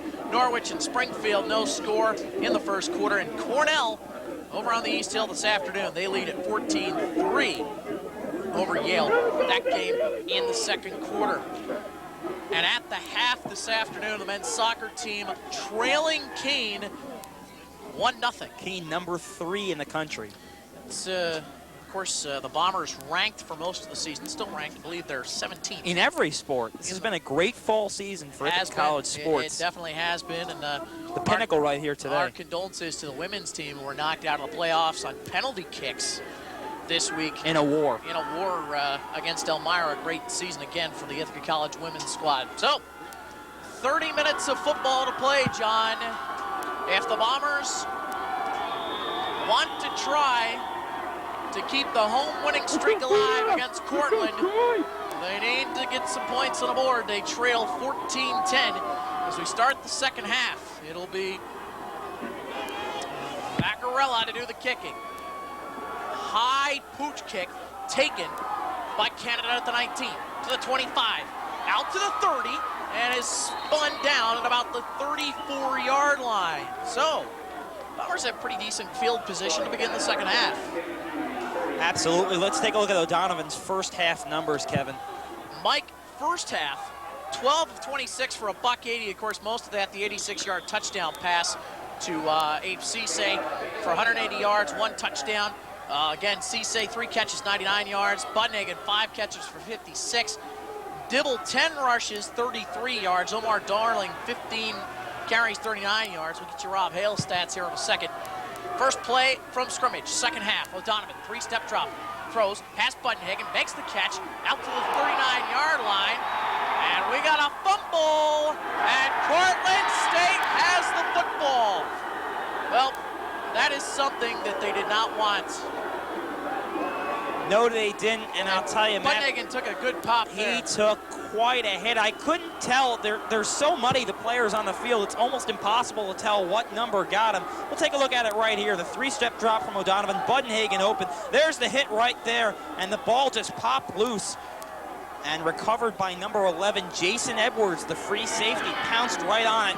Big break for the Red Dragons. Cortland State, excellent field position. The Bomber 39, Darling, carry up the middle.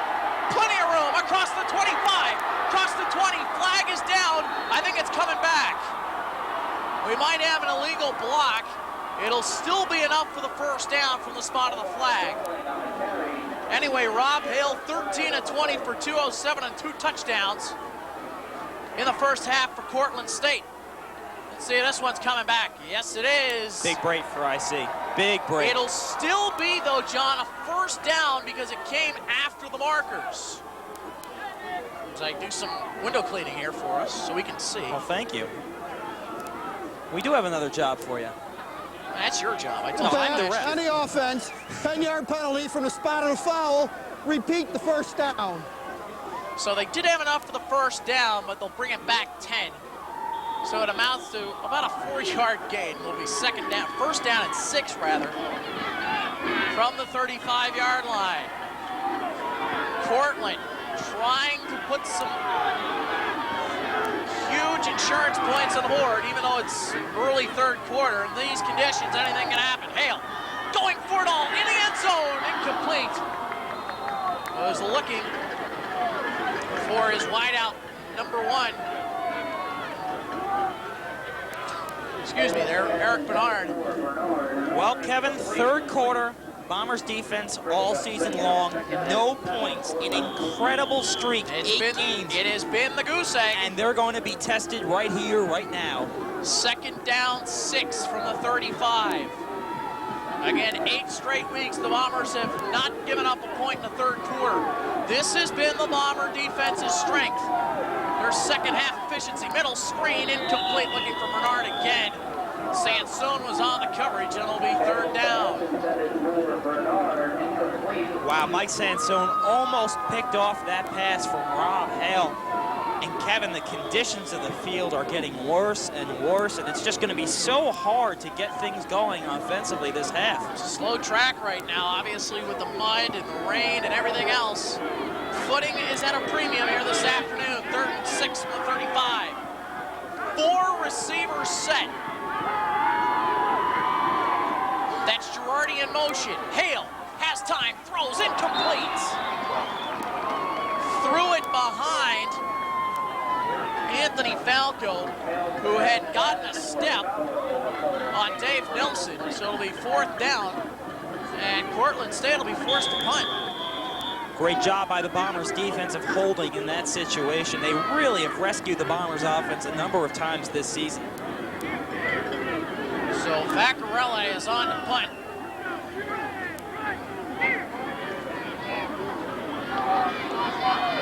This will be punt number 5 in the afternoon. End over end. Budenhagen is going to let it bounce, then picks it up at the 2, across the 10 to the 15. Well, that is dangerous. What a risky Almost play. ill-advised, but Budenhagen saw a little bit of a hole, so instead of being pinned in their own end zone, he at least gets it out to about the 14-yard line, where they'll have more room to roam. A risky play from Budenhagen. If it doesn't work, he gets chewed out on the sidelines. But since it did work, because that ball was not going to go into the end zone, it was going to stop at the 1 and be down, and Ithaca would have a long 99 yards to go. Instead, they only have 86 to go, so the risk works for Budenhagen. So from the 14, 1st and 10, Ithaca College. Budenhagen, handoff. And I believe that was Eric Amory's. Nope, Nick Dibble. Again, the mud and stuff, John, you can't cut? It's a broadcaster's worst nightmare, folks. Well, I think it's a player's worst nightmare first and foremost.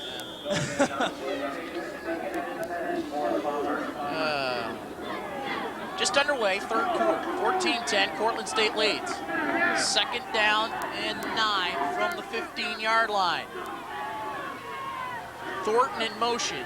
Now we'll just switch sides. O'Donovan rolling right, has time, throws, has Thornton, first down. Still on his feet across the 30 to the 31-yard line. There's Chuck Thornton, the big frame of his, John, just continues to drag tacklers. You know, the Bombers worked this play to perfection a number of times this season. We're going to see O'Donovan roll out. Thornton's going to get himself open in the middle of the field right there, and then he's just going to carry people. Look at that, 6'7" Cortland State Red Dragons finally dragged him down. So we're going to get an official's timeout.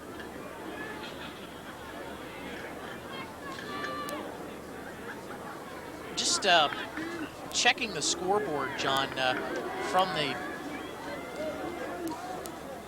some of the scores. Looks like Rowan, well, it's still first quarter. William and Patterson's had a very tough season. Game to watch for, I think, two in mind. RPI, who's ranked 3rd in the upstate, 5th in the East, and Merchant Marine, should somebody slip up here in the next couple of weeks. Yeah, sure, they're on the outside looking in. Coast Guard still has a chance. Union still has a chance. You know, College of New Jersey right now is on the bubble. That's why they're all must-wins for Ithaca and Cortland. Both teams must win. I think the loser of this game, John, I don't think will go anywhere below 4. I think they'll just drop a spot. They may exchange spots. If Ithaca loses, they'll probably just go down to number 4, depending on what RPI does today. Again, you can't afford a loss. There are though. so many scenarios right now, John, as far as the playoff picture is concerned. And again, as you said, these two teams could play each other again in 2 weeks. The winner, could host the other. That's right. If Ithaca wins this game today, they could be back here playing each other again in 2 weeks. Again, we want to remind everybody, should the Bombers play a home game, we will be with you on November 22nd. The game time has yet to be determined. That'll be the start of the NCAA Division III football playoffs. We'll tell you more as time warrants. 1st and 10 from the 31-yard line. Problem with the 25-second clock, we've been told. That has been corrected. Here's Dibble up the gut. Might have gotten 4 as he's out to the 35-yard line. Dibble on the carry. So again, we will keep you posted on some of the other scores this afternoon around not only the upstate, but the East region here this afternoon. Again, all 6 ranked teams are in action this afternoon, and we will keep you posted on each score as the afternoon goes on. 2nd down 6 from the 35-yard line. West in motion. O'Donovan, deep drop, has time, over the middle, intercepted! One man to beat, it's O'Donovan, it's over him and now is inside the 15. Number 25, Matt Bruce, got the interception, and I don't know who in the world Michael Donovan was throwing the ball to. I think he overthrew Chuck Thornton, and Bruce was just sitting there waiting for that ball. The senior comes up with the biggest play of the day, bar none. Look at O'Donovan right here. I think he's looking for Thornton and just completely overthrew him. And there's Bruce showing some speed down the sideline. And boy, oh boy, what a big play for the John, as I look down, there is some look of concern right now on that Ithaca sideline. The defense has to hold again from the 13-yard line. Hale brings him to the line. This is Darling, met at the line of scrimmage, bounces away, now inside the 5, down to the 4-yard line. The Bombers' streak of not giving up any points in the 3rd quarter is in jeopardy as they're down. Cortland State down to the 4-yard line. Only 2nd down and a long 2. Again, we're seeing the power of Omar Darling. Just kept his feet moving. Myslinski had him wrapped up, but Darling said, no, I'm Here's another thing, John. The Bombers have not given over 20 points, has not given up over 17 points this season. Darling, up the middle, met at the line of scrimmage, Timmy Myslinski. Along with Tim Carley, it'll be 3rd down. Big play by Myslinski, stepping up there and making the tackle. This time he wraps him up, and Darling had no chance to keep moving on that one. Sansone also in on the stop, so 3rd and 5, or 3rd and 3 rather, from the 5-yard line. Hard hit. They need to get almost to the 2-yard line. If there is a bigger stop in the Bombers season, this is it.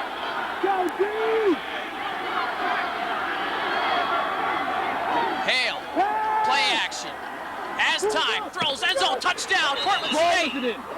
Was he in? Yes, he was, touchdown. Brian Girardi.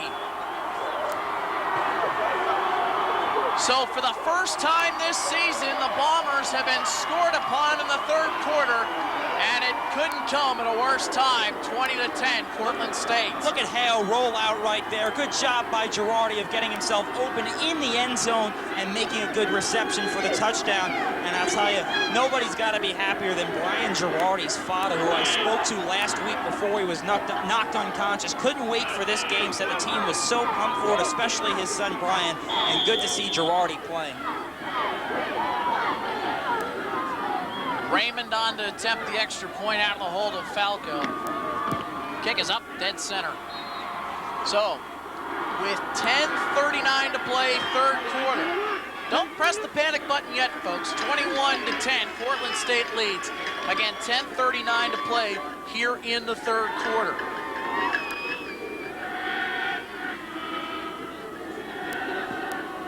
So, took 2 minutes, 40 seconds, 13 yards, 5-yard pass from Hale to Girardi. So, and you know, you look at Hale's touchdown passes today, Kevin. One to Girardi, one to Giesler, not the two top receivers on this team. The two top receivers are Bernard and Falco, but those guys have done the job all day. The other one went to Omar Darling, so. Yeah. A quiet Ithaca sideline right now, as is the crowd. Shocked. Cortland State has taken them out of the ball game. Again, 1967 was the last time Cortland State won on this football field. It was in Jim Butterfield's first season. Butterfield sitting over to our right. Actually hasn't sat all day. He's been standing the entire game. By the way, it's been 30 years since Cortland has won back-to-back games in this series. Short kick, Buttonhagen at the 19. Trying to get some blocks, running the outside, trying to find some room. He's going to go nowhere. Ben Ferry, a sophomore from Wilson, picks up the slack and nails Buttonhagen after a return of only 3 yards. So Mike O'Donovan has thrown an interception. They've had 2 possessions. 2 turnovers. 2 turnovers, a fumble and an interception. Can the junior quarterback try to bring his team back? He's down 11. They have made 2. They made 1, that huge second half comeback from down 14. Against Brockport, he needs to do it again today. Down 11. Here in the third quarter, handoff, Dibble, up the middle, across the 25 to the 26-yard line. John, he's still looking tentative. And we have yet to see Eric Amories. You know, I can't explain why we haven't seen Eric Amories, but I'll tell you, you got to give the credit to Cortland State's defensive line. Nir Masika, Josh Morris, Greg Jackson, Jason Burchard have played very well for Cortland State, and that's why Dibble looks so tentative, is because the defensive line has been there to make plays on him. 2nd and 7, under 10 minutes to play, third quarter. Again, the give is to Nick Dibble. Up the middle, has the first down across the 35 to the 37-yard line. 10 yards and a carry and a first down. That time, a nice hole opened up by Sean Burns. Adam Grossman. Dibble snuck right through. We're going to see it right here. There it is right there. There's the hole, and Burns opened it up for him, and Dibble just snuck through, got a first down. Good run from Nick Dibble. Best run of the day from Nick Dibble. Yeah, what happened? Burns pulled out of his right tackle position and kind of led Dibble. We need to get you a telestrator. That would be great. Of course, that'd be the worst thing to ever happen. From the 37-yard line, again, Dibble's been the workhorse, trying to get to the outside, still on his feet now, knocked down hard after a gain of about 3. He's over there to make the hit. Perfect example of the speed game, Kevin. Pardon me. J.T. Johnson was there to make the hit. Pardon me there, Kevin. Perfect example of the speed game.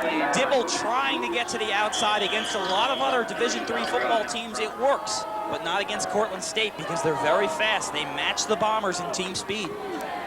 Picked up 4 on the play. 2nd down, 6 from the 40-yard line. They need to get just to the other side of the 46-yard line. Bomber crowd trying to get back into this one.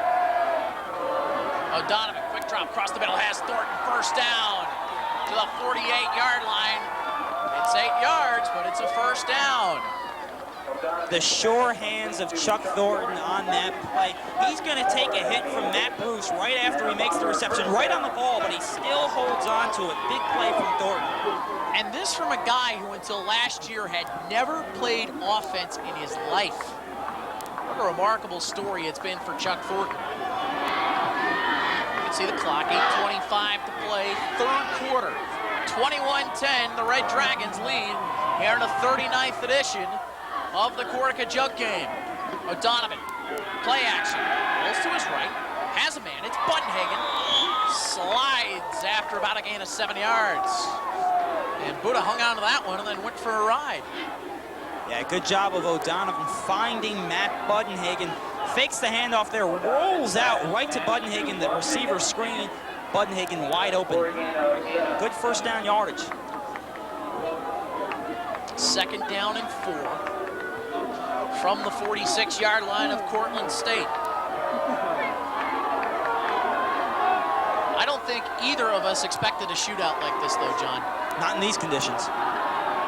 Dibble trying to stay on his feet, does. Second effort, might have gotten 2 or 3. He's going to be about a yard and a half shy of the first down.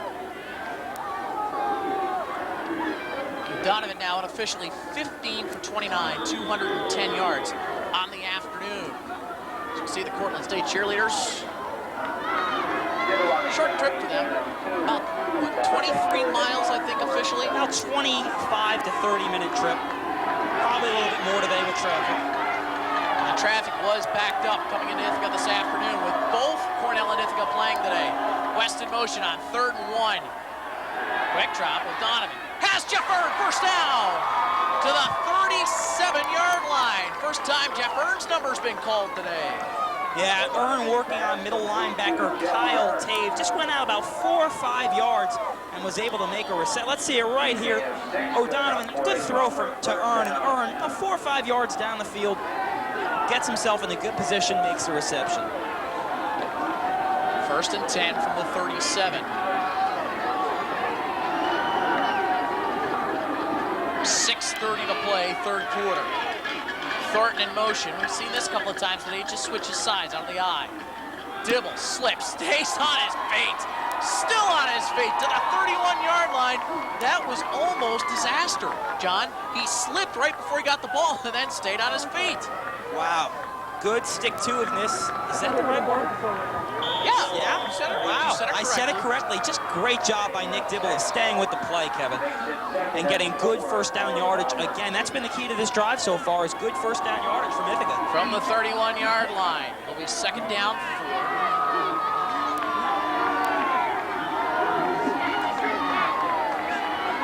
Donovan. Quick count to give us to Dibble. He's met right as he handed the ball off. Number 99, Greg Jackson, wrapped him up for about a 3-yard loss. I think Nick Dibble has officially been introduced to Greg Jackson. Hello. A tremendous play. Look at Jackson right here. Is just going to power right up the middle. And, oh, God. Hello. How are you? So it'll bring up 3rd and 7 from the 34-yard line. And we see Eric Amoris for the first time today. West goes in motion. Odie rolling right. Gets out of the way of one hit, now throws. Going deep, he's got Canada! Touchdown! Oh, what a catch by Troy Canada! 34 yards! Touchdown, Ithaca College! No flags! Oh, what a play by Mike O'Donovan and Troy Canada! Unbelievable. This place is going bananas. Look at O'Donovan here, scrambling, avoids getting sacked, and then he's going to loft a perfect pass, and what a catch by Troy Canada, the littlest guy on the field for Ithaca, 5'6", 130. What a story Troy Canada is. It couldn't have happened to a better guy. What a reception. Steinberg on to attempt the extra point. The Ithaca sideline is screaming for a timeout. The extra point is good. I think they might have wanted to go for 2 there, but instead it's only a 4-point game, 4:55 to go. 21-17. We'll take one more look at it. Oh, what a play this was, Kevin. You know what? This could be the play of the year right here. Look at O'Donovan rolling out, avoids getting sacked by 56 near Masika, and then Canada gets himself open, and what a catch that was. Down to Scott Kaczmarek. Thanks, guys. Troy Canada doing a great job of helping out Michael O'Donovan. Michael was scrambling to the far sideline, couldn't find anybody. Troy sprinted right to the far corner of the end zone, got himself open behind his defender.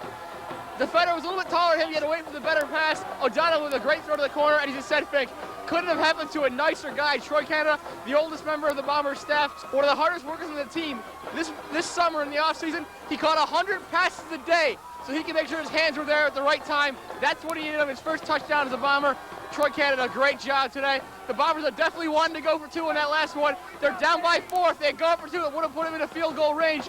Could be a costly play. A mental mistake by the Bombers, not trying to go for 2. Back to you guys. Thanks, Kaczmarek. I see we're on a last name basis. Great play by Troy Cannon, though. Couldn't have happened to a better guy. That is his second touchdown of the season. Caught one earlier in the year against Springfield. Maybe the biggest catch of his career. Oh, without a doubt. So it puts the Bombers right back in at 21-17 now as Jones, short kick at the 15. There's Bernard. Has room, trying to find a hole. One man to beat, and it's Steinberg. He's by him to the 30, to the 20, 15, 10, knocked out of bounds at the 5-yard line. Not what you wanted if you're an Ithaca fan. No flags. What a great game this is. What a great game this is. Bernard just comes back, goes down the left sideline, and just sticks it right back to Ithaca. Just when you thought Ithaca had the momentum, Bernard just takes it back for Cortland. This was a guy who was out 2 weeks with severe ankle problems. You're going to see it right there. The wall is set up down the far sideline, and Bernard just uses it, then gets by. He got Ryan by Jones, Yes, actually. thank you. Got by Ryan Jones, and all the way down to the 9-yard line. Good job by Harkins chasing him down. First and goal from the 7-yard line, 4:39 to play, third quarter. Bomber defense pinned back again. Well, this defense has done everything in its power all season to keep this to keep this club in games. Again, they need another stop. First and goal from the 7. Pitch. And down to about the 4 is Rusty Dean. John, in this half, unbelievable. Cortland has started at the Ithaca 38, the Ithaca 13, and now the 7. You're not going to win ball games. Of course, 2 of them were on turnovers. Yes. And then the big kickoff return. Statistician E.J. Snitsky giving us that great stat. And I'll tell you, that tells the story of the second half, Kevin. Field position, turnovers. About to come to the 4-minute mark of the third quarter. Hale's going to have to call timeout. He didn't like something as the play clock was down to 1. Play clock down to 1, and Hale's just going to say, well, you know, let's talk it over. The players are going to be so exhausted after a game like this. The emotions back and forth. Down to Zach Spiker.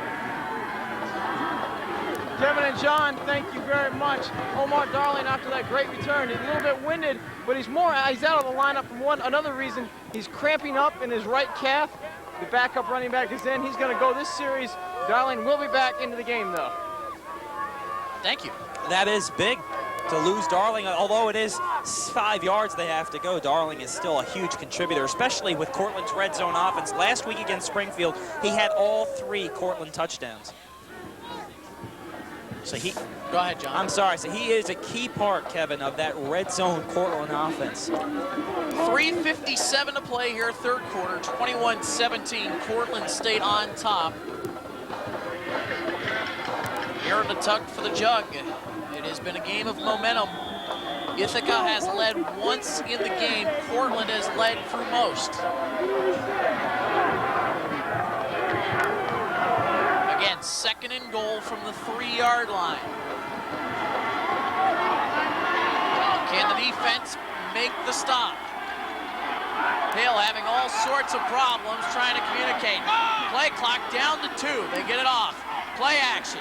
Throws. Intercepted by Rich Pasquale. He's to the 20. He's got a couple of guys to beat. Hale's trying to get him across midfield, down to the 40-yard line. Oh my goodness, what a play. Well, we said the defense has made stop after stop after stop this season, and Rich Pasquale, the sophomore, has just made the biggest play of the season for the Bomber defense. Every time the Bombers defense makes a big play, it seems like this guy, number 15, Rich Pascal, is around to make it. Sorry, John, safety blitz there by Rivera. It really put the pressure on Hale, in fact, and he just rushed and threw a bad pass. That's a mistake Hale doesn't normally make. And I'll tell you what, the coaches next to us, I think, jumped up. I don't know how high. I mean, they almost jumped through the roof. Coach LaForte, Coach Weidman. Unbelievable. Here's Amaris. First carry of the day. Spins and gets about 3. First carry of the day for Eric Amaris.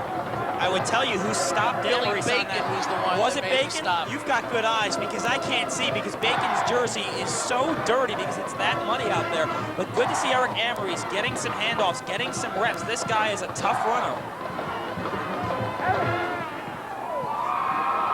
Gain of 2, second down 8.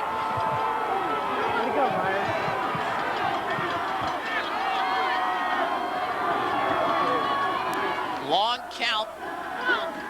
Play action. O'Donovan across the middle. Bunhagen, first down! Inside the 10-yard line, down to the 8. First and goal, Ithaca College. There is the Mike O'Donovan to Matt Bunhagen combination that the Bomber faithful have come to know and love. Buddenhagen's going to get himself open right in the middle of the secondary, in between Kearse and Edwards, and get himself open. The ball couldn't have been thrown any better for Mike O'Donovan. Well, John, this has been the problem area inside the 10-yard line. The Bombers have not produced well. They only have, I think, a field goal, John, the whole afternoon. Oh, they've got to produce now. O'Donovan brings them to the line. 2:30 to play, third quarter. West in motion. Handoff. Amaris tries to dive his way back to the line of scrimmage. Might have done that as number 49, J.T. Johnson, was there.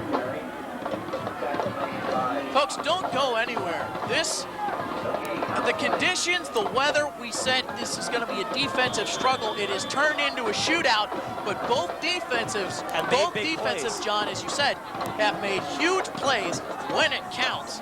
And Rich Pasquale just made a play that, I'll tell you, we have not, it's not a bigger play all season. And he's a sophomore, that's the scary thing. They lost 2, so it's second down and goal from the 10-yard line. Odie rolls left, trying to look for somebody to throw to. He's gonna have to eat it as he might have gotten a yard, and then is hit out of bounds. And O'Donovan is shaken up, John. We saw him maybe hyperextend the leg there. He's gonna hobble. And a sigh of relief from Coach Michael Welch. A big sigh of relief. You talk about a guy with plays with guts and courage. Mike O'Donovan, took a hit on that play. Didn't really tuck it in and go out of bounds. He was going towards that direction, but really took the hit well.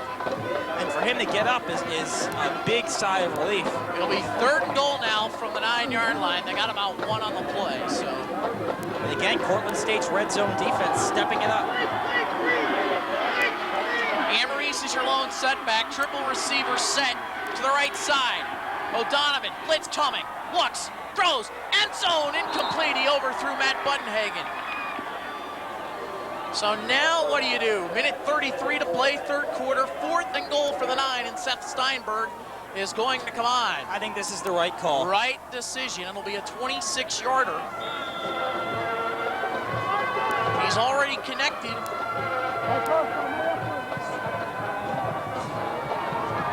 He's 1 for 1 on the afternoon. He's over on the left hash mark, so he's going to have to put a little hook on this, Kevin. He's been good from 24. Kick is up. It is good. 2 for 2 today, and Seth Steinberg has been a big contributor on the afternoon. We said the big key this afternoon would be maybe the Bomber kicking game. Seth Steinberg has silenced the critics, and with 1:29 to go, third quarter, Ithaca College now trails by 1. It's 21-20. Not the way they wanted that drive to end, though, Kevin. Let's face it, they wanted to get 6 points on the board, but again, Cortland's red zone defense steps it up, putting tons of pressure on Mike O'Donovan. He really didn't get a good look at all during that series of downs in the red zone. Took 2:15 off the clock. Drive stalled after only 31 yards. 25-yard field goal by Seth Steinberg. He's been good from 24 and 25 today. I think it's safe to say that Ithaca will try to kick away from Eric Bernard after that last return. So. Well, obviously it didn't hurt him, but still. There he is. As Omar Darling is back in. Again, Zach Spiker told us he was suffering from leg cramps, but is back in the game. I'll tell you, it's more, you get a lot more cramps, John, when it's warm. But these guys are just going at it so hard that, and the nerves are there, and you will get cramped up from time to time. I mean, these guys were on pins and needles all week, having to, answer to us and the media and just saying, hey, yeah, it's a big game, but we're just taking us another week. Back deep down in their minds, they're saying, hey, this is the rivalry. This is the game. Short kick, they're going to try to kick it away, and they give it to Darling, who takes it at the 17-yard line, trying to find some room, gets out across the 30, still on his feet, across the 35, and out to the 39-yard line. Actually, they're going to call him out of bounds at the 38, where Cortland State will take over. $1:16 to play, third quarter. And good field position again for the Red Dragons. Not the type of field position they've had earlier on in this half, but nonetheless, good field position, another good return. And what do you expect here? You expect Cortland to come right back at this Ithaca College football team. It's been that type of game, back and forth. These fans here have been treated to one of the best games this season, if not the best game. What? And I'll tell you right after this play. Hale brings him to the line, maybe calling an audible. 1st and 10 from the 38-yard line. Handoff. Nowhere to go is Omar Darling. And guess who? Tim Myslinski, with a helmet full of grass, is there to get him on a loss of 1 yard.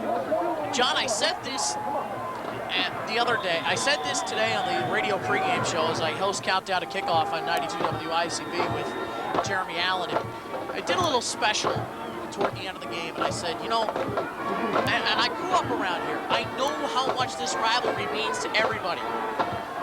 I called this could be the greatest battle in the history of the series with everything on the line. Play action fake by Hale. Gets flushed out of the pocket. Gets away from... And it's going to be incomplete. Bernard tried to stay in bounds as Matt Hale felt the pressure from Bart Engler. So it'll be 3rd down and 11. Wow. And inches away from being a first down was Eric Bernard as Hale got away from the Bomber pressure. Really, it showed me a lot with his ability to roll out and scramble and find the open receiver. Bart Engler will just miss him right there, and then a beautiful throw. Let's see if he stayed in bounds. Oh, yeah, he was in bounds. Nope, I don't think so. If we could get one more time as Mike O'Donovan trying to get this crowd into the game. 3rd and 10, or rather 3rd and 11. Hale from the shotgun. Rob Hale looks, throws, has a man wide open, 1st down. I'm going to say he was out of bounds as he throws it to Anthony Falco. 13 yards and a 1st down. They call him Matt Hale. Thinking of Matt Yale, the former sports editor of the Ithaca, now assistant sports information director for Cortland State.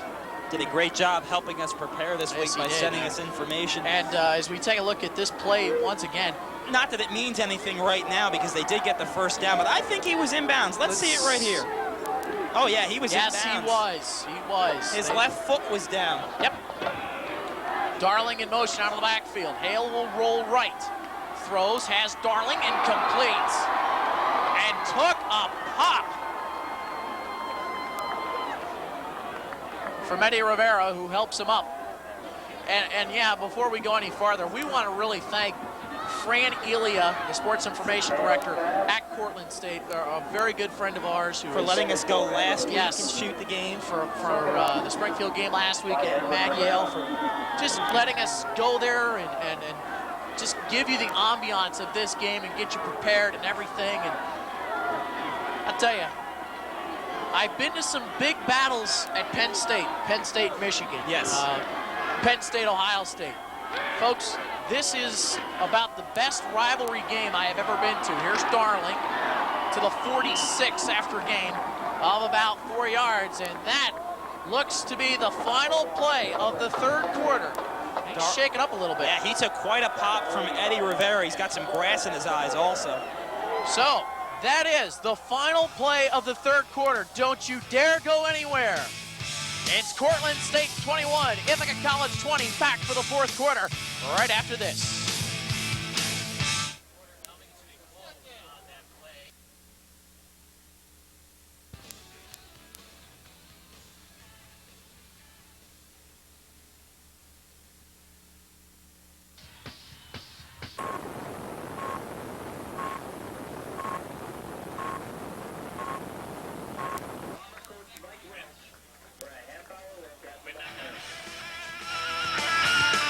Omar Darling is up as we get you set for the fourth quarter. Darling, who was shaken up in the final play of the third quarter, is running off under his own power.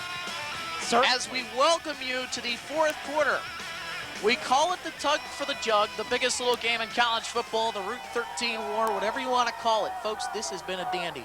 21-20, Cortland State leading the Bombers as we get you set for the fourth quarter.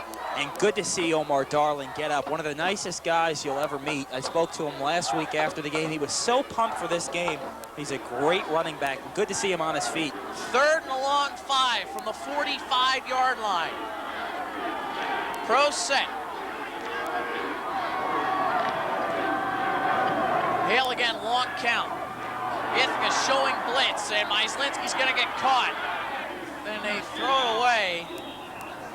Actually, we got 2 flags down now. What's this? Myslinski, again, this is the second time the Bombers have slipped as they try to come across the line of scrimmage trying to get back.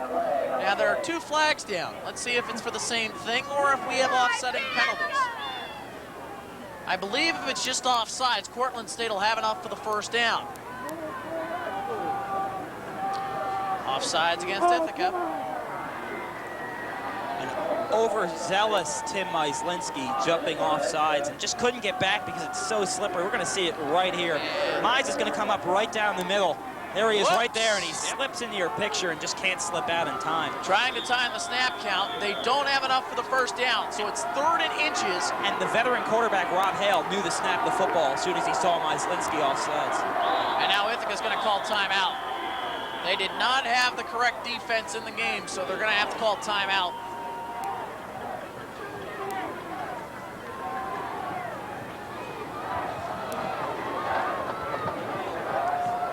Big play. They're all big plays. They're all big plays, Kevin. We keep saying that. You know, we sit here. Yes, we're members of the media. Obviously, we're Bomber fans. But, you know, we sit here, and we're not even playing. We're both, I'm a nervous wreck. I don't know about you, but I'm a nervous wreck right now. I don't know if it's nervous or I'm just excited to be sitting here watching this game. Because you just want to, I mean, Cortland State is our rival, and everyone knows that, but you just want to see a good game. You want to see a really good game, and, you know, just... No matter how it turns out, you know, everyone needs to realize what type of game and what kind of energy both teams are using in this game. They're both going full force right at each other. It's a war. It's a flat-out war. It is. It's just an unbelievable rivalry, and I'll tell you, they could have asked for a better game, these fans. Both schools. Yes. Under a capacity crowd of well over 10,000 here this afternoon. We're estimating it at about 10,000, maybe even more, on a 3rd and inches. Sneak, first down. Good call. Good play call. Excellent play call from Dan McNeil, the first-year Cortland State head coach. You know what? I don't think I've seen the quarterback sneak not work this entire season. It always works. If you have a good center who can lead for you, and Chris Brown is a good center, the junior, 6 feet, 260. Rob Hale just followed Chris Brown on that play to get the first down. Get you some scores after this play. 1st and 10 from the 39-yard line. Hale is going out of the shotgun. That's Marcel in motion out of the backfield. We're going to get a flag, and I think Marcel turned upfield too early. Flag on the play. Marcel might have turned upfield about a fraction of a second too soon. It's going to go against Cortland State. False start against Cortland State. Some scores of interest #1 Rowan at the half, leading William Patterson 30-0. College of New Jersey winners today. They defeat Brockport 42-7. The number 5 ranked RPI Engineers 14-0. They lead St. Lawrence third quarter. Merchant Marine well on its way. They lead 21-0 third quarter. First and 15 from the 44-yard line.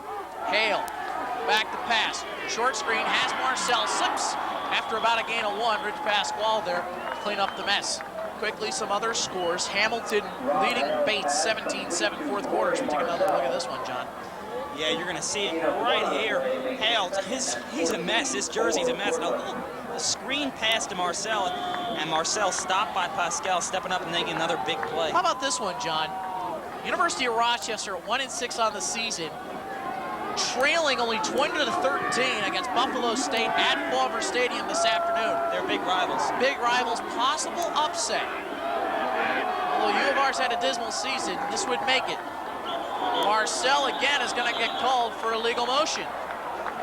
And that rivalry, that Buff State-Rochester rivalry, you throw out the records, just like Cortland State Ithaca. Again, it's a false start against Cortland. 8th penalty of the day for the Red Dragons. Third quarter, Hartwick-Hobart tied at 21. That's a war.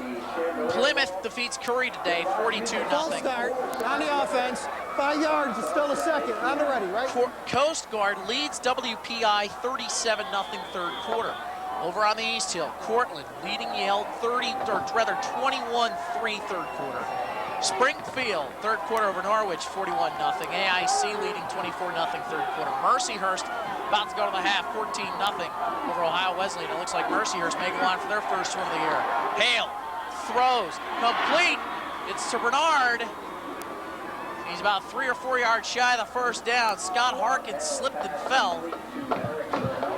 So it'll be third down and call it 3. We'll take another look at it right there. A good throw on the 3-step drop from Hale, and there you see Harkins slip down, and that prevented him from making a play. NCAA first round field hockey championships, 18:41 to play second half. IC and Eastern Mennonite tied at a goal apiece. Men's soccer team losers today to number 3 Keene, 1-0. Third and 3 from the 32-yard line. Hale. It's going to be a little shovel pass, and they're not going to get the first down. Scott Friery hung on for dear life to Omar Darling, they actually lost 2 yards. Scott Friery did a great job there. You can see how big Scott Friery is. He's a big, strong guy. And him and Darling are going to do a little bit of a do-si-do as they spin around. Dance partners. Friery wouldn't let go. Well, Cortland State's going to roll the dice. 4th down and 5 from the 33-yard line. They need to get almost to the 28-yard line. Cortland State trying to tell their fans to quiet down. I don't think that's going to happen here this afternoon. 4th and 4. 4th and a long 4. Hale, back to pass. Has to eat it. Throws, complete. They don't get it.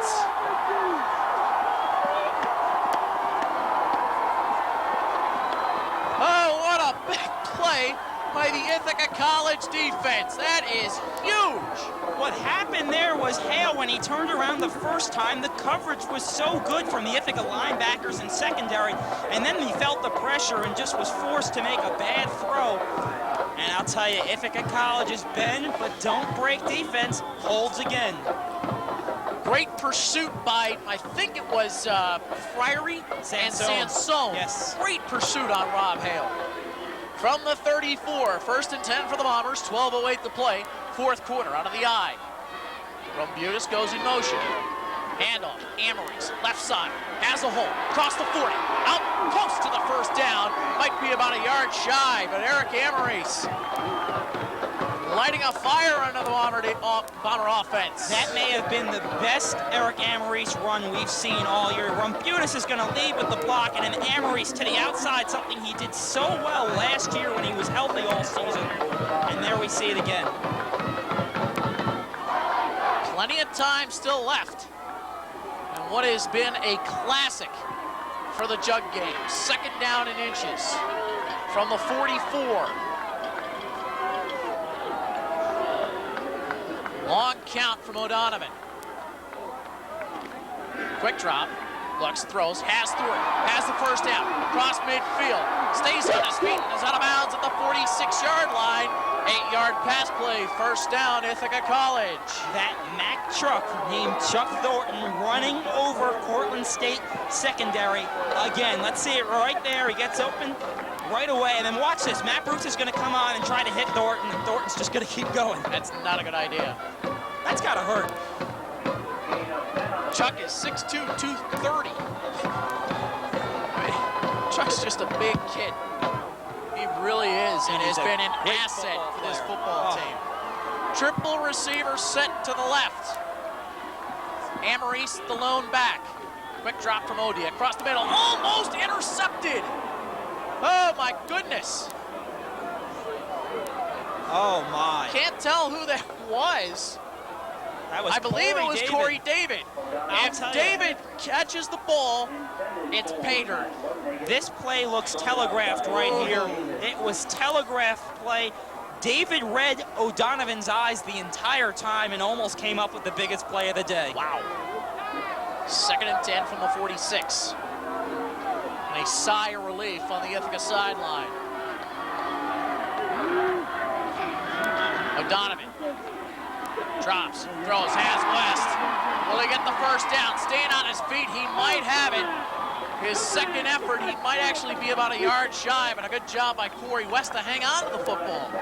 Excellent play by Corey West, getting open in the middle of the field. He could feel the hit coming, but he still hung on to the ball and then reached with all his might to try to get the first down, but just about a half a yard short.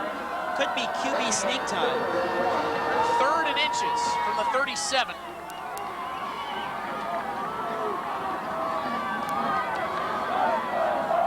As the Bombers crowd starting to start the Go Bombers chant. 3rd and inches. And O'Donovan calls timeout with 1 left on the play clock.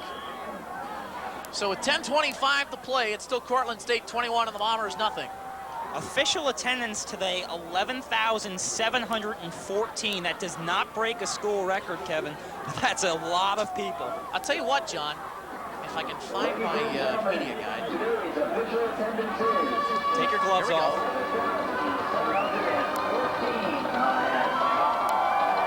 I believe, John, that is the 2nd or 3rd largest crowd in IC history. And we'll maybe have to ask Pete Moore if we can get an official stat on that. It actually is the 2nd largest crowd in Bomber history. The last one here in 95 drew 12,511. And that game was played in snow, rain, sun. So 11,000. Where'd you put it, John? Where do I have it? It's 11,730. 731. Whatever it is, a big crowd on hand. 3rd and inches. O'Donovan. Handoff. Amaris. First down. Still on his feet across the 30. Down to the 25. Down to the 24-yard line. First down. Ithaca College. You couldn't be happier for Eric Amaris to be getting the playing time in this situation. He's been through a lot this season. Look at him right up the middle. Great determination and just keeps his feet moving and keeps on going forward. Down to the 24-yard line, 13 yards on the play. I gotta put my gloves back on. It's cold. It's getting even colder. Handoff, Amaris, big hole, across the 15, spins, down to the 10-yard line. Oh, he's putting on a clinic. Well, how good do you feel for this kid? Unbelievable. He is putting on a clinic, and it helps to have as good of an offensive line as the Bombers have. He's the fresh back in the 2nd half, right through the middle of the line, right there, and then he's just breaking tackles left and right. And you know what? Coach Welch may have been saving Eric Amaris for the 2nd half, anticipating that Nick Dibble would be a little bit tired. Well, it's always nice to have a fresh back, especially when it's Eric Amory's. 1st and 10 from the 11-yard line. Ithaca trying to go in to take the lead. Here's Amory's trying to stay on his feet, gets to the 8 and then's knocked back. Good play there by number 28, or by rather number 33, Billy Bacon. Why not go with the hot hand? Eric Amory just seems to be doing unbelievable work out there. You know, this series looks like the Eric Amory's that we remember from last year. It certainly is. And he's gone through health problems this year with the hamstring, and it's great to see him back out there and able to cut and break tackles again. Double receiver set to the left. 2nd and 7. Amory's big hole to the 5. It'll go in! Touchdown, Ithaca College! Eric Amory's and the Bombers have retaken the lead! 8 yards and a touchdown with 8:41 to play. The Bombers lead 26-21. They're going to go for 2 in this situation, and you can't, look at this right here, Amory's just determination to get into the end zone. That's the biggest touchdown of his Bomber career. So the Bombers will go for 2, up 5.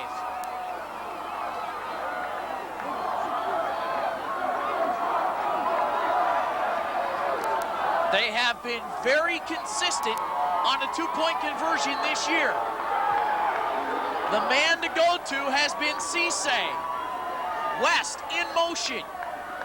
O'Donovan rolling, trying to look for somebody. Throws. West got it! And the Bombers lead 28-21.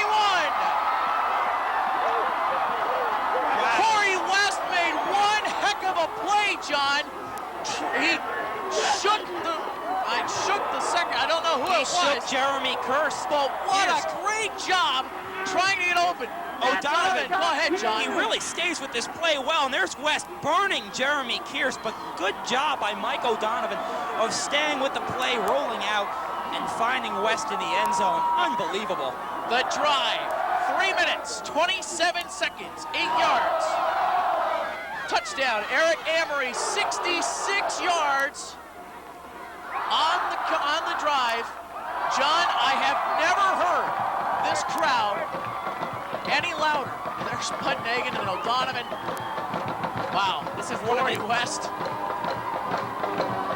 You know, Kevin, there's still 8 minutes and 40 seconds left. This is one of the greatest college football games I've ever seen. I know that there's a game about 3 hours south of here that's getting big billing.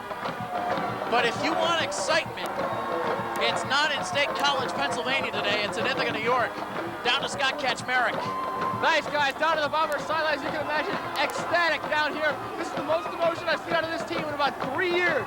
Close game against Cortland. We haven't seen it since back in 1994, Coach Welch's first year, and it's been a great atmosphere for football. The Bombers are getting done with guys they didn't expect to get it done. Eric Amory is checking in. He had 7 touchdowns last year, none bigger than the one he scored right now, though, guys. Back to you in the booth. Darling takes it at about the 14, gets out, or rather at the 24, and gets out to the 34-yard line where Cortland State will take over with 8:32 to go in a fourth quarter.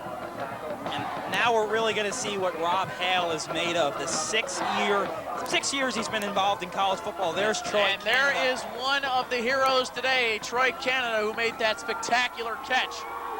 We're really going to see what Hale's made of, Kevin. We really are.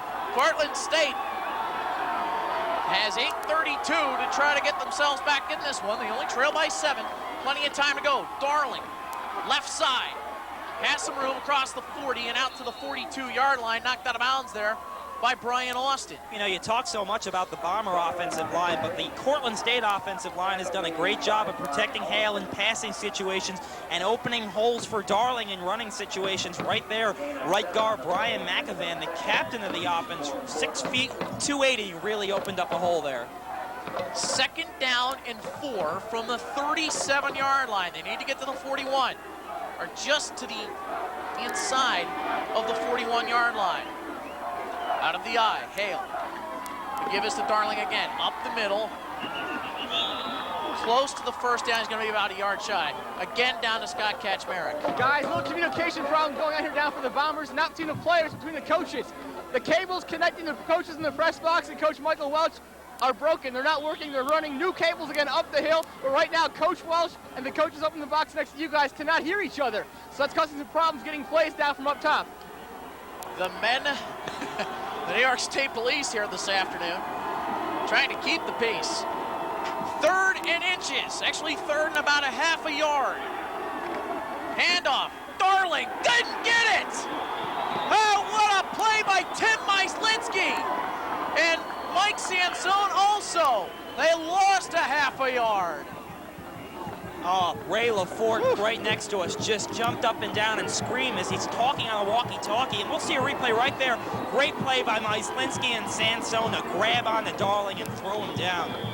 Well, Budnagan will stand back on his 20. Vaccarella set to get it at about the 30-yard line.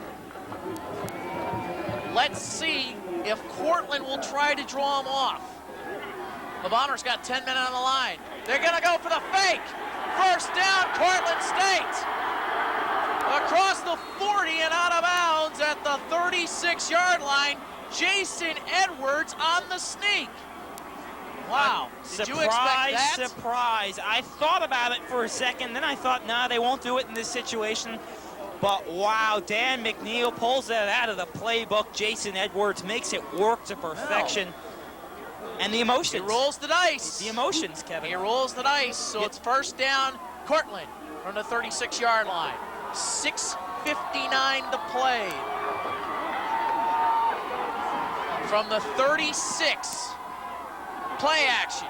Hale throws, has a man, Bernard at the 20, has it. Gets away from a tackler, inside the 20, inside the 15, down to the 14-yard line. First down, Cortland State.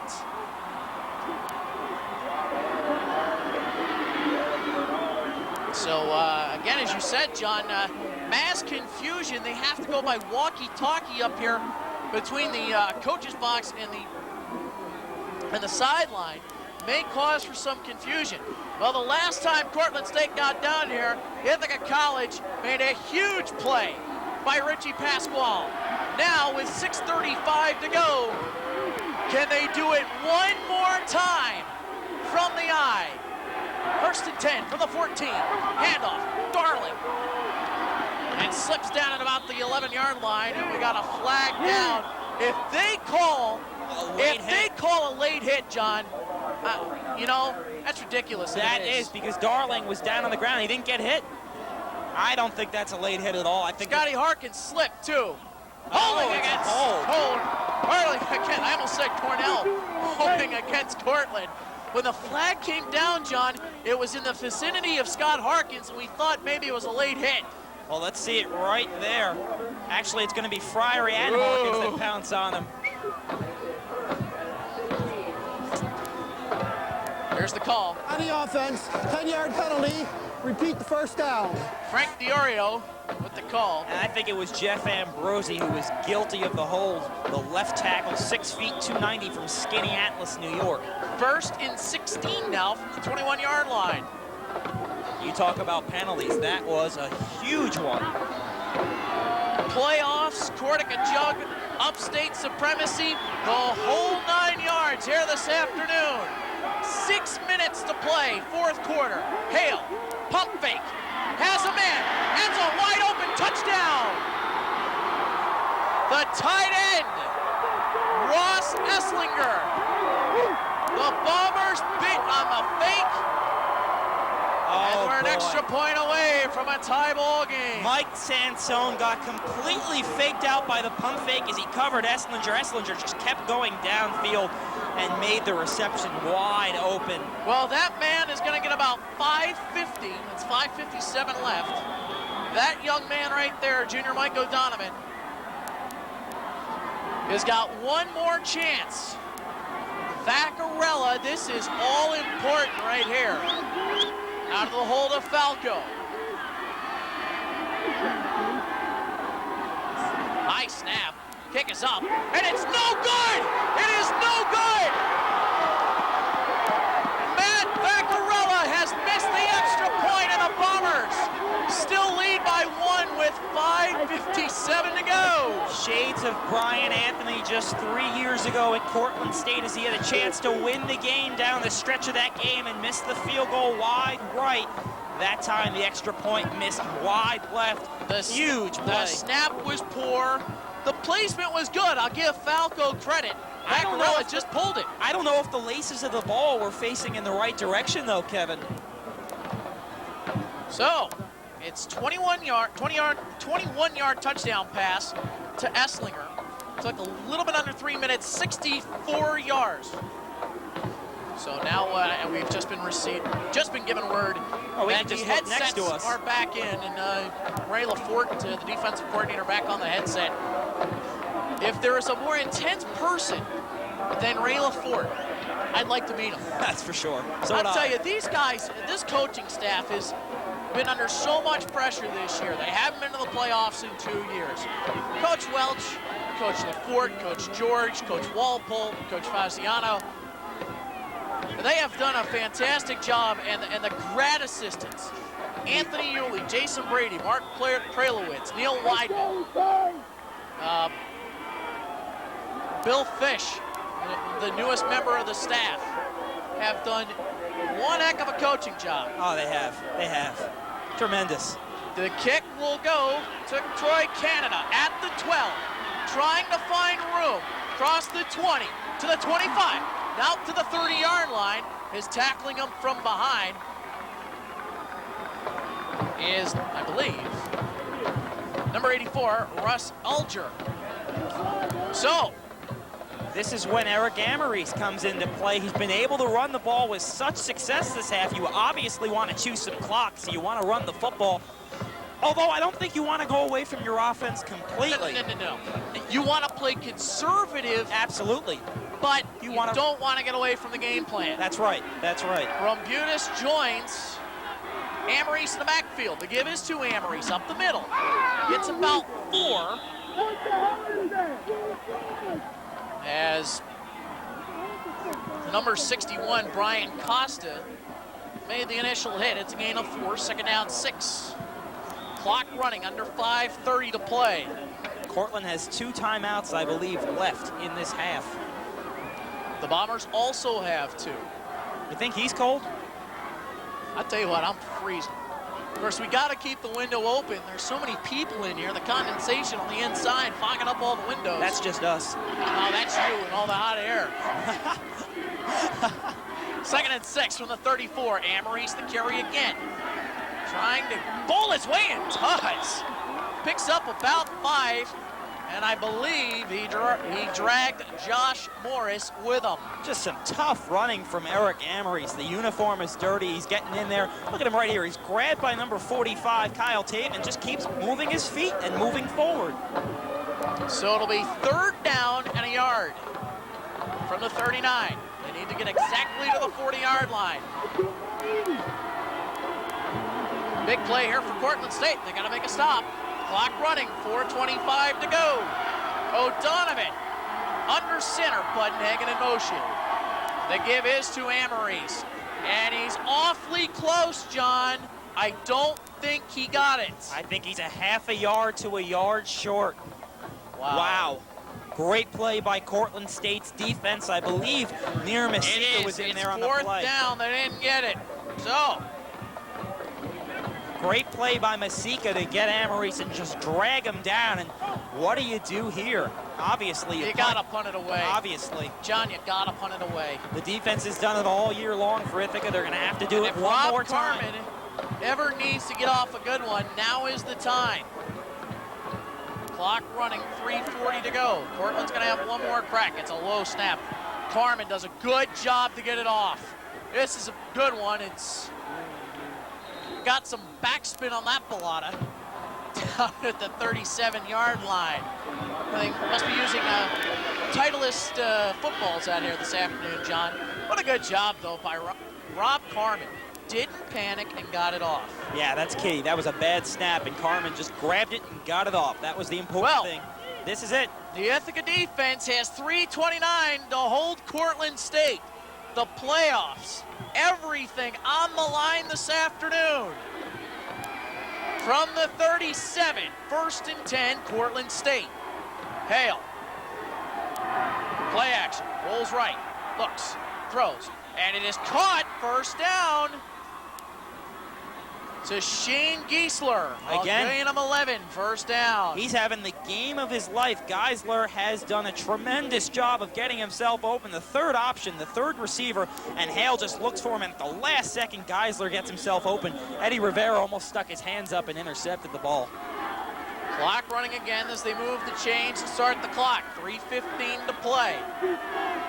Cortland State and Ithaca both with 2 timeouts left. Handoff. Darling trying to find room, slips and falls. Dan Titus and Tim Myslinski there after a loss of a half yard, down to Zach Spiker.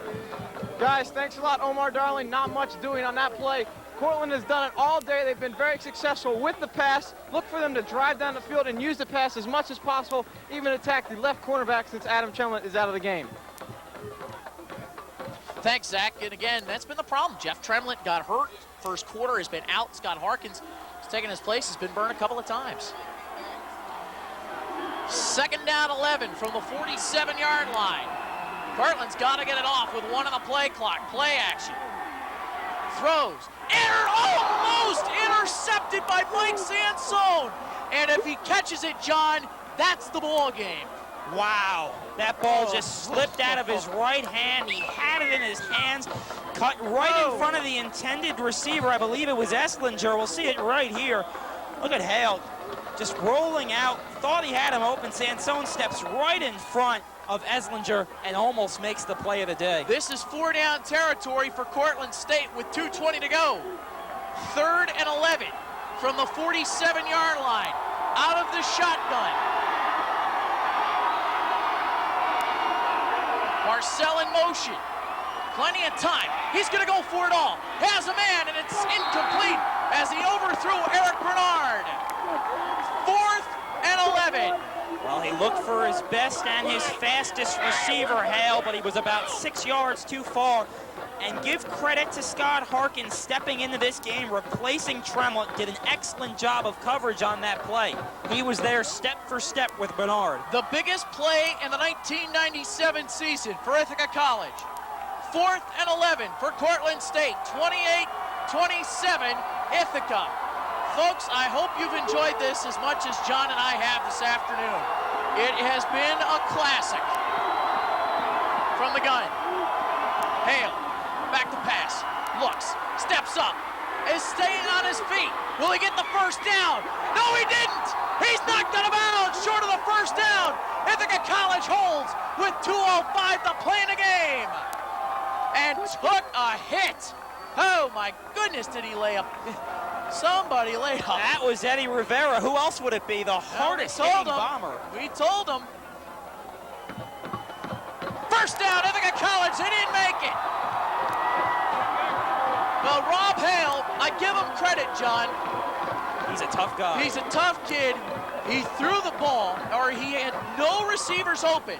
What a great job by the Ithaca secondaries. We'll take a look at it one more time. Absolutely. Nobody's open, so he decides to take it himself. He likes to scramble, and wow, did Rivera put a pop on him to save the day.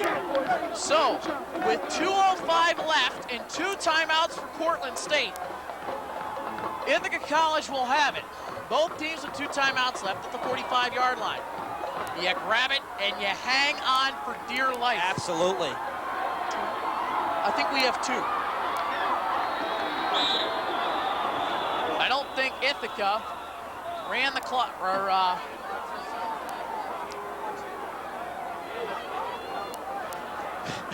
Ithaca coaching staff next started asking. They're asking us. No penalty. There was a delay of game. Delay of game on the against the offense. Bombers. 5 yards, still the first down. Clock will start on the snap. Mass confusion up here, John Fink. We need traffic and weather together up here, I think. Wow, Bill George, look of concern on his face. He is, well, he's pacing back and forth. That delay of game penalty hurts. So it's 1st and 15 from the 40. 2:05 to play. O'Donovan, long count. Amories stays on his feet. Did you hear a whistle, John? I think I heard a whistle before the play. I'm confused. Again, I thought the play clock was out. They're going to go. You know what? I think somebody in the crowd has a whistle.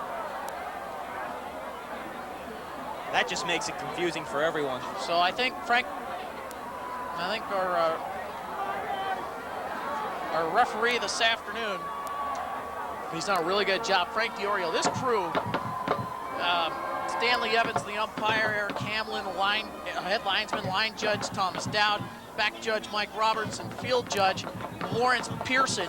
They have done a fantastic job, and somebody in the crowd did have a whistle. And the coaching staff next to us is very upset. They're telling the PA announcer to make an announcement to tell whoever has the whistle to stop blowing it. That's just ridiculous. Brian Daly, we haven't had a problem all day, John.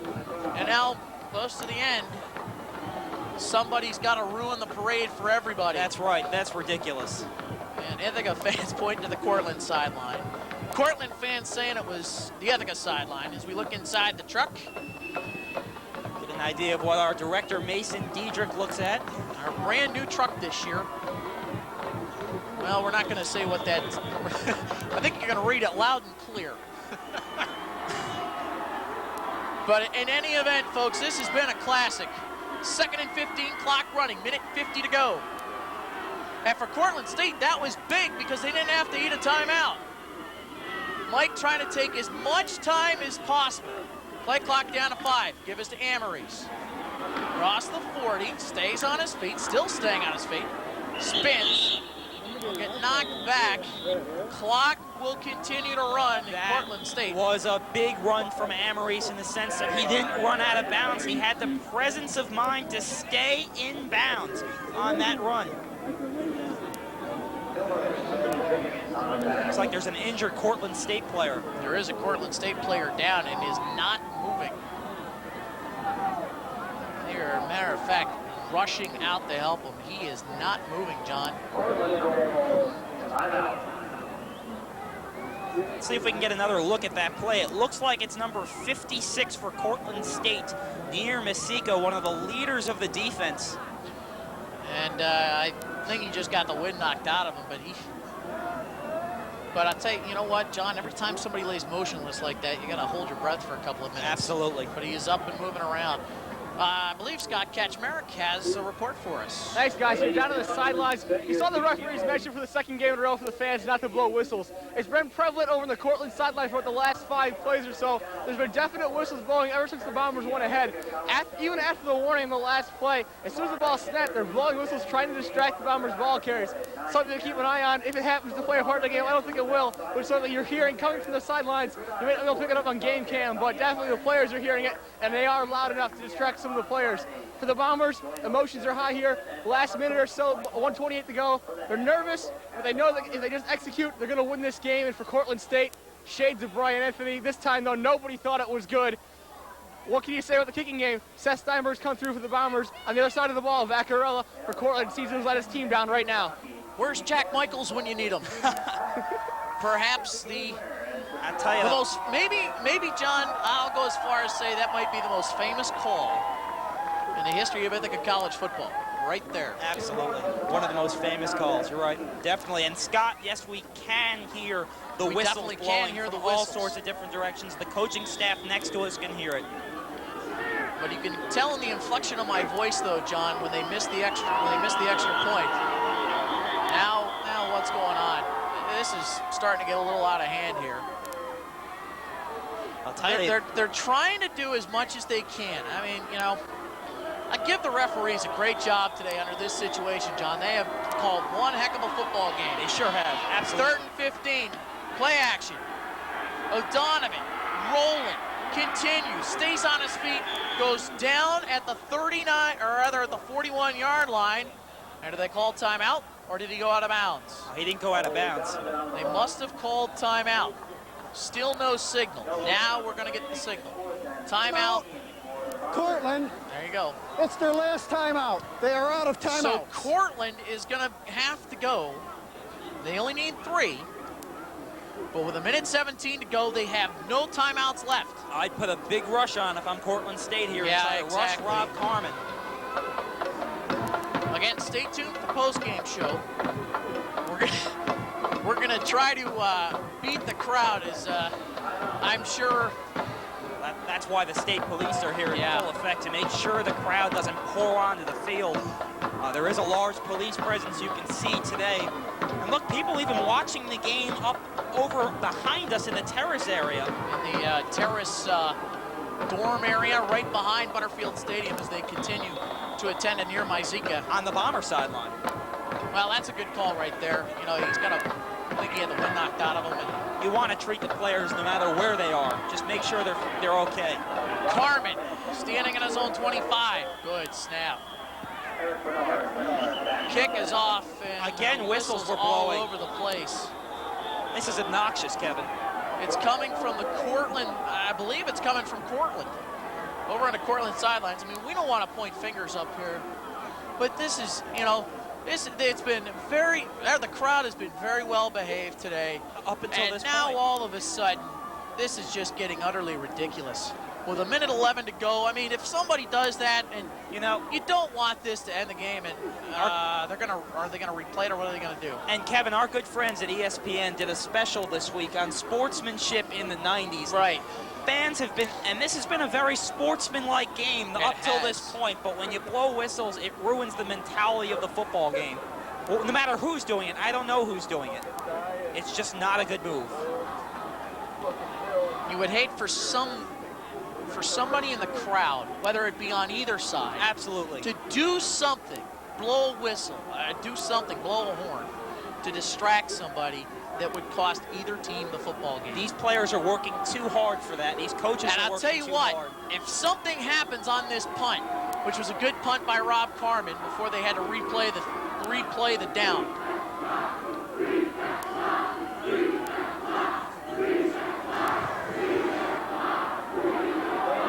I'll tell you what,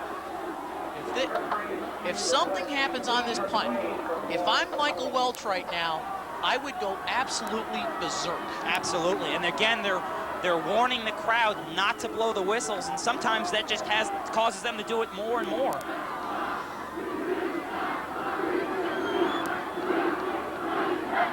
I don't know what they're yelling out there.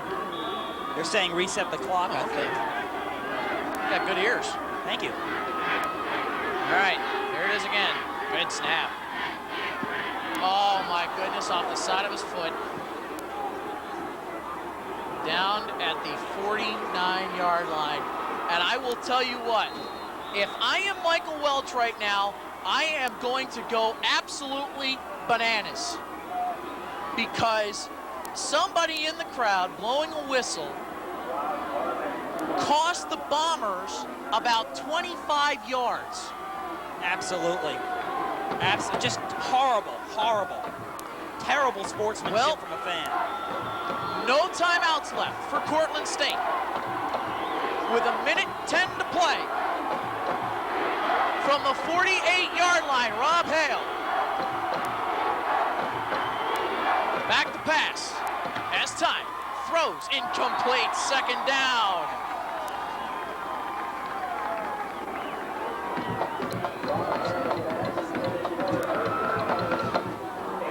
Wow. Minute 6 to play. We're speechless. It's unbelievable. I'm speechless in a sense that I'm upset that a fan would do that, number one, and ruin this football game or attempt to ruin this football game when both teams are working so hard today. 2nd and 10.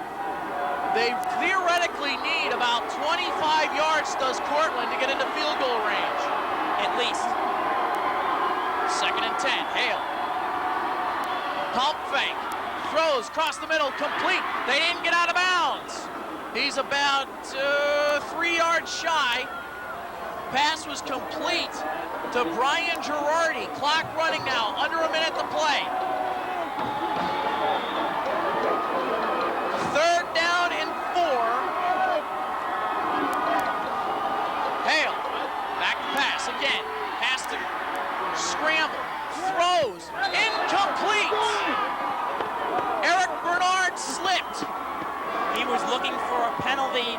He thought that Scott Harkins held him on that play, and he was looking for interference. He didn't Bernard get the just call. slipped, John. Yeah, that's what I think. I think So Bernard just slipped on the 4th play. down and 3 for Cortland State. 34 seconds to go. This is it, folks. The season, the playoffs, hang in the balance. No timeouts left for Cortland State. Everybody on their feet. Hale looks, still looks, has a man, Bernard! Touchdown, Cortland State! No flags! With 26 seconds left, Cortland State is taking the lead on a 43-yard touchdown pass from Rob Hale to Eric Bernard. The Cortland State fans have run out onto the field. There will definitely be penalty flags. Ridiculous. What a play, first of all, from Rob Hale. What a play.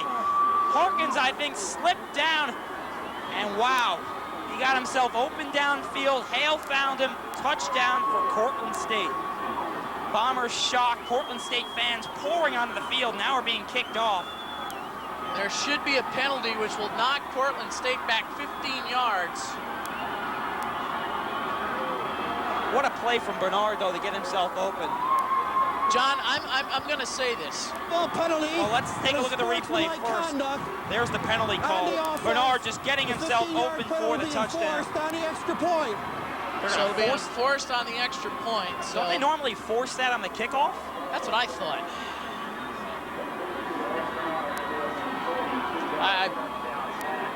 John, I am in disbelief.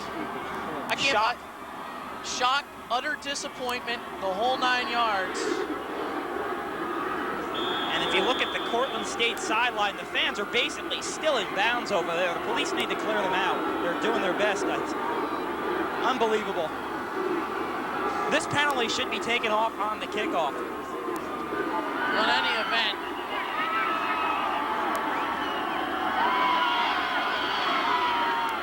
and I'll tell you the key play, John. I mean, yeah, it might still have happened, but Rob Carmen's punt, he had about, I mean, that cost him 25 yards. Absolutely, because somebody was blowing a whistle in the stands. You hate to see a fan could control the outcome of a football game, but that may be what happened. It's crazy. They're gonna try to go for the extra point here. So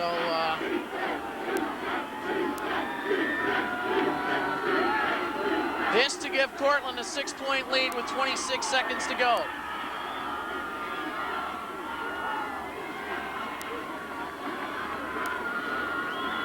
Cortland State taking all the time in the world, and I don't understand why. I know what they're doing, John. They're going to try and see if they're going to knock Ithaca off sides. Not even close. Yeah. And now they're going to put the offense on the field and go for 2. I think. Folks, we have seen a classic here today. And a lot of shocked looks. But do they have one more trick up their sleeve? Johnny, I'm thinking this. They're going for 2. If Ithaca were to somehow pick it up, run it in, that's 2. Yes. A field goal ties the football game. Absolutely. Absolutely. There's still 26 seconds left. Anything can happen. Anything has happened. Wow. They're going to run out of time again. They did. They continued to go backwards. So now they have to go 28 yards. And counting. For the 2-point conversion. This may be the longest extra point attempt in the history of college football. Penalty, delay a game, on the offense, 5 yards. Still the extra point. There are 10,000 or 6,000 Bomber fans at least that are just standing here shocked beyond belief. And 2 broadcasters. Yeah. Somebody's got to win and somebody's got to lose, you know? That's and right. Hey, but you can never give up hope. We've seen stranger things happen. A strange thing just happened. They will go for 2, play action. Hale throws, incomplete. And Thanks. wow, Scott Harkins. Marcel got a pop from Scott Harkins. So, with 26 seconds to go, the Bombers are going to have to get 6 on the board. They're going to have to hope that Budenhagen or Canada can get the ball in their hands for this return. Those two, with those two returning the football, anything can happen, Kevin. And 2 timeouts. Key. Understand 1 timeout left, not 2, 1. Wow. Unbelievable. Well, I give this Bomber team a lot of credit. They still have to move back these Cortland State fans over on the far sideline. I've been around, you know, I've been around Ithaca College football for a long time, John. I've never seen a grittier group of players than this club right here. If there is any team that can pull off a miracle, it's this one. Absolutely, absolutely. But it's an awfully large one.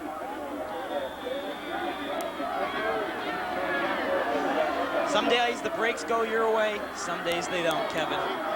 It's that simple. It is. In life, it's that simple. Yeah, it is. It is. Vaccarella's kick. It's a squibber. Taken by Budenhagen at the 19. Across the 30 to the 31-yard line. 22 seconds left. They need to go. 21 left. They need to go 69 yards. They need 6. They don't get 6, it's over. I cannot, a field goal will do them no good down 5 with 21 to play. Cortland State will go with their prevent defense.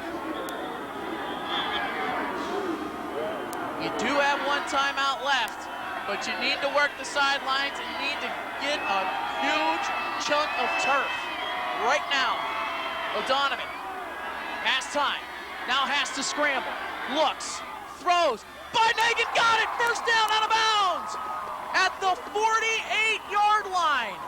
Oh, well, there's a good chunk of change for you. Great reception from Matt Budenhagen. Clutch reception, clutch throw from O'Donovan. The only thing is it chew up 7 seconds. John, as he rolled out right there, Budenhagen's going to come into your picture and make a reception. John, I'll tell you, with 14 seconds left, they only have about time for 2 plays. Yep. And 1 timeout. O'Donovan has got to get it off. He throws, and it is intercepted. And there's a flag. It's going to be pass interference. Cisse was pulled pass down. Interference. Hold the phone. It is not over yet. If it's pass interference against Cortland State, that's 15 yards. It is against Cortland State. Abe Cisse was pulled down. Let's see if we can get another pass look at it. Interference against Cortland State with 6 seconds left. Let's see if we can get another look at it right there. I believe the penalty was on Jason Edwards, the free safety, pulling down Abe Cisse from behind. And I'll tell you, wow. But there's only 6 seconds left. On the defense, 15-yard penalty from the previous spot results in. Okay, let's take one more look at it. O'Donovan. Here comes right here. O'Donovan has plenty of time to throw. And you see Cisse lying on the ground. J.T. Johnson, the freshman, made a critical freshman error, pulling down Abe Cisse from behind. Do you go for a quick out, or do you go for it all with 6 seconds left? Go for it all. 1 timeout. You go for it all. Mike's, is he gonna call timeout right here? No, he isn't. You go for it all. You have to go end zone. All right. Look for Cisse. He's the tallest Bomber. O'Donovan from the shotgun.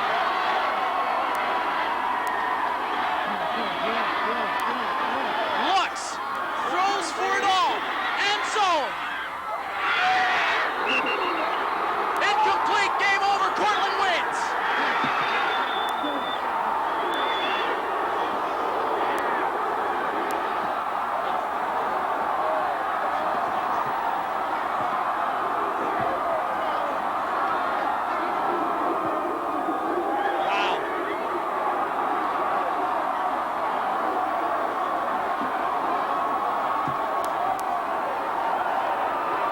Unbelievable, Kevin. Speechless. Unbelievable. The coaches next to us can't believe it. Unbelievable. What a game. For the first time in 30 years, Cortland State has won 2 in a row. For the first time in over 30 years, Cortland State has won at Butterfield Stadium. And the celebration begins as you look on the Bomber sideline. Shock. You gotta take your hats off to Cortland State. They made the plays when they had to. They had one big play that the Bombers didn't have, and they made it. Rob Hale, the senior quarterback, came through for them, Kevin, when he needed to. As shocking as it is for Ithaca College fans and players, what a performance and what a game by both schools. Both schools played very well. They went back and forth at each other. And, you know, yes, this is the biggest game in Division III college football. Yes, this is the biggest game for Ithaca College and Cortland State every single year. And it's not just a game, Kevin. It's not just a game when these two schools get together, but I'll tell you, the fans have been treated to one of the more special games in Ithaca College football history, and unfortunately, Ithaca didn't come through. Well, we're going to come right back with a post-game show. And a shocker, Cortland State has defeated the Bombers 33-28. We'll tell you about it when we come back for the post-game show right after this.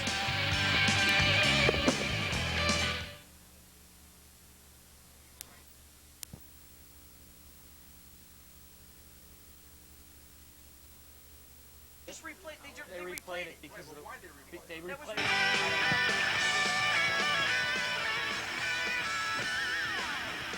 Welcome back to Butterfield Stadium.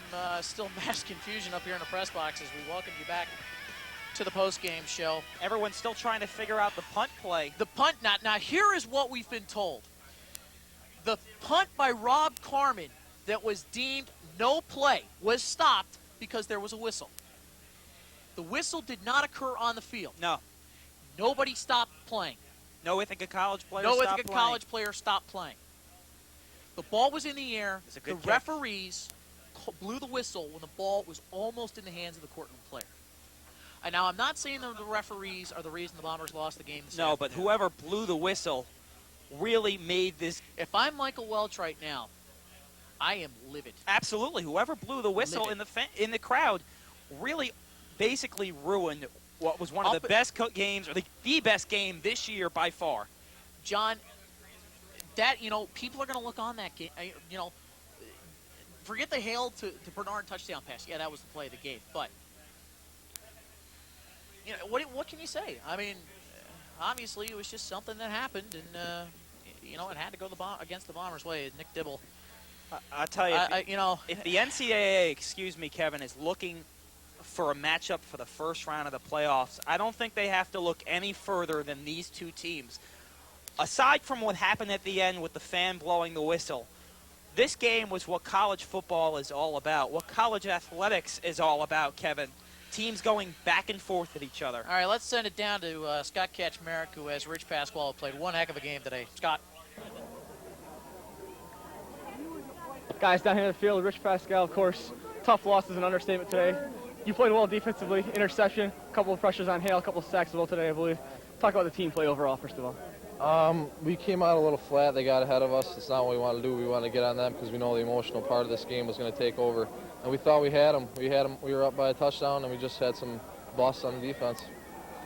Chances are you guys can see these guys in the first round of the playoffs in a couple weeks. You know you can play with them. You think you can beat them in Cortland? Yes, I think we could beat them anywhere. You looking forward to getting another shot at them? Yeah, I would hope that situation comes. Going into Buff State next week, you guys are going to have a tough time. You had a tough time with Buff State over the last couple of years. Tough road trip, tough week of practice ahead of you. You think you'll be able to rebound from this, though? Yeah, we have to. We have no choice. We still have a great shot at making the playoffs, so we have no choice but to rebound.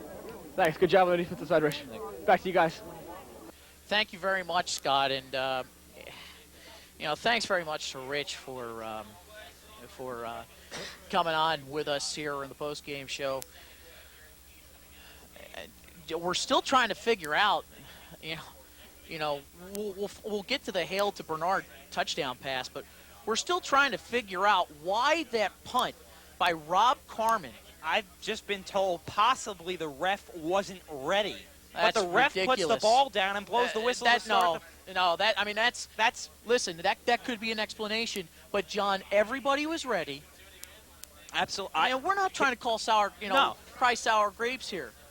But for all intents and purposes, that cost Ithaca College 25 yards. Absolutely, and probably cost them the football game, although, the credit has to go to, for getting that play, Rob Hale.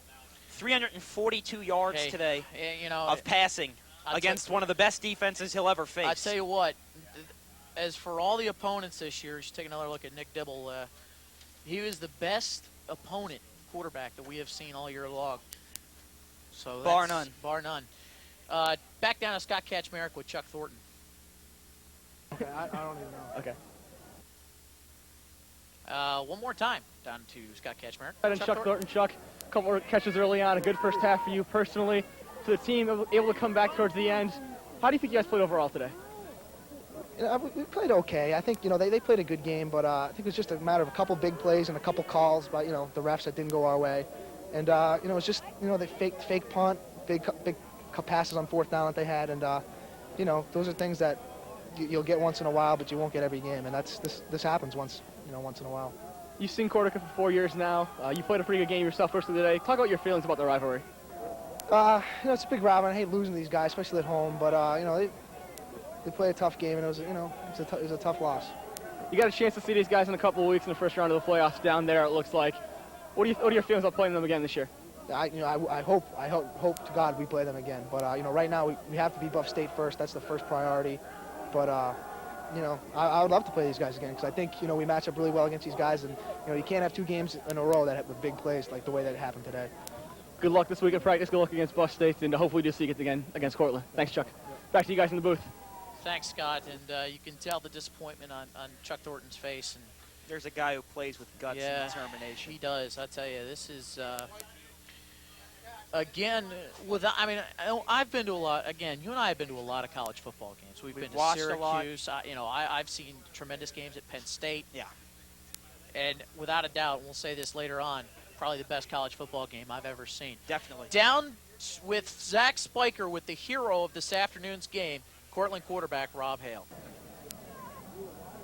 All right, guys, we're down here with the winning quarterback, Rob Hale. Talk about that last play. Took the team down the field, able to find the open guy. Tell us about it. I'll tell you what, we were really just trying to set up for a field goal, and I scrambled around a little bit, and saw Eric break deep, and just launched it, and, God help us, and that's we came out on a win. Right.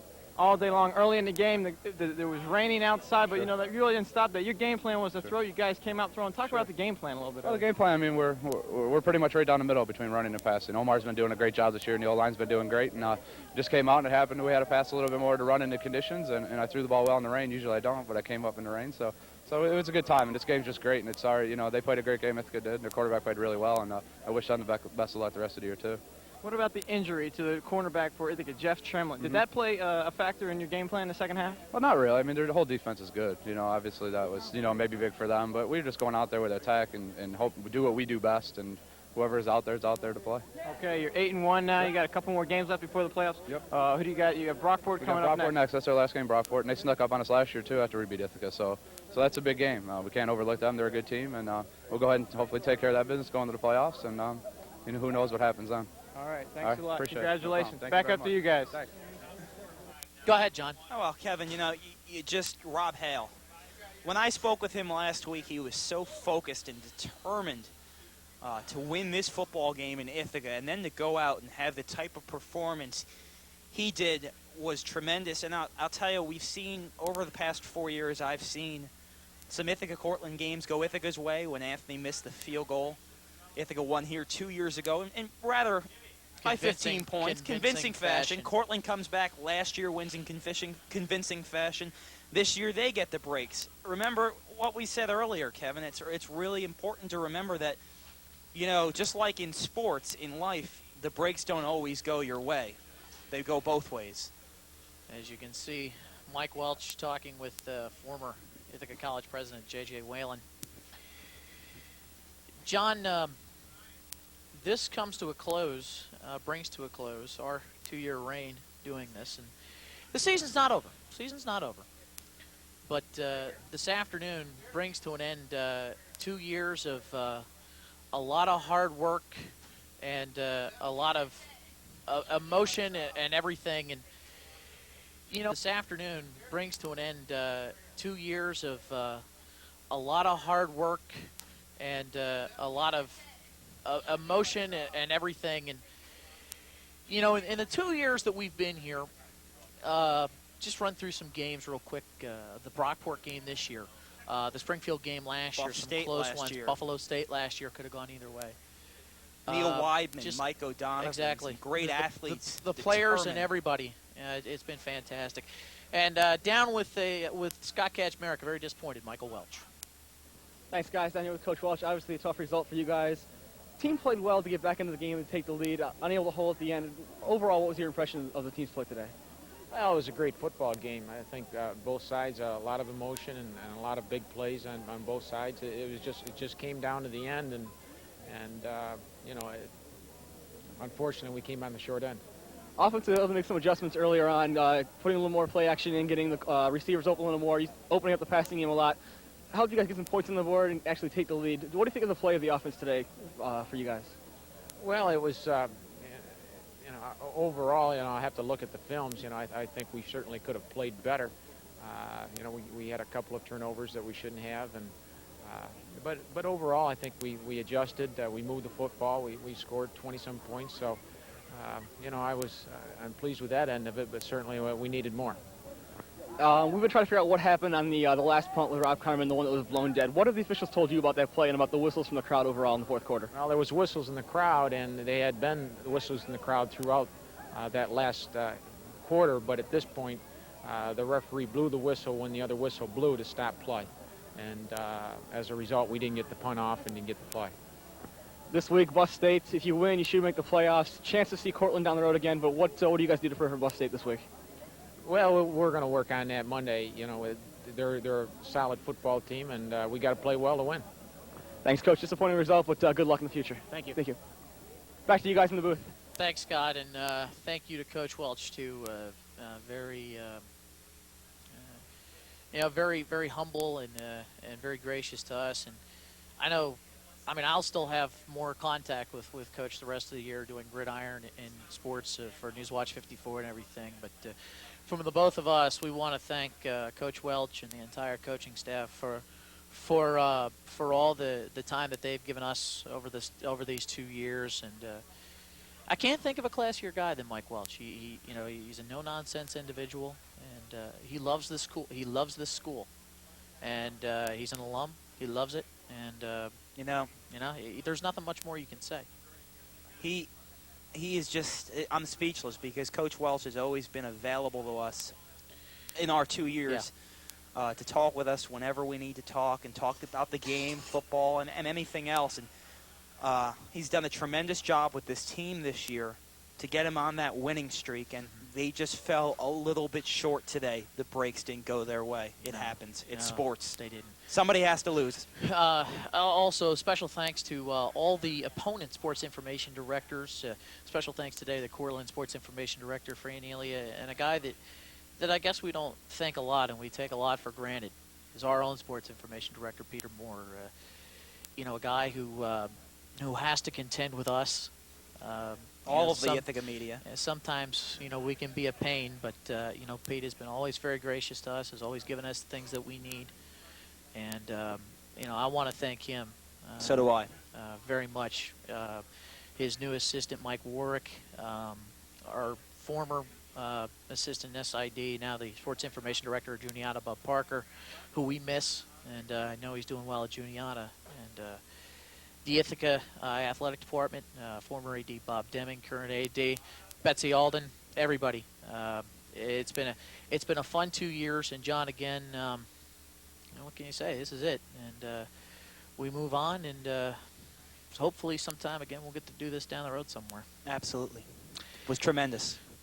So, for Zach Spiker, Scott Kaczmarek, and John Fink, I'm Kevin Nicholson, folks. We hope that you've enjoyed this afternoon's ball game. It has been a real classic. Once again, the final score: the Cortland State Red Dragons 33 and the Ithaca College Bombers 28. For all of us at Bombers Football 97, So long, everybody.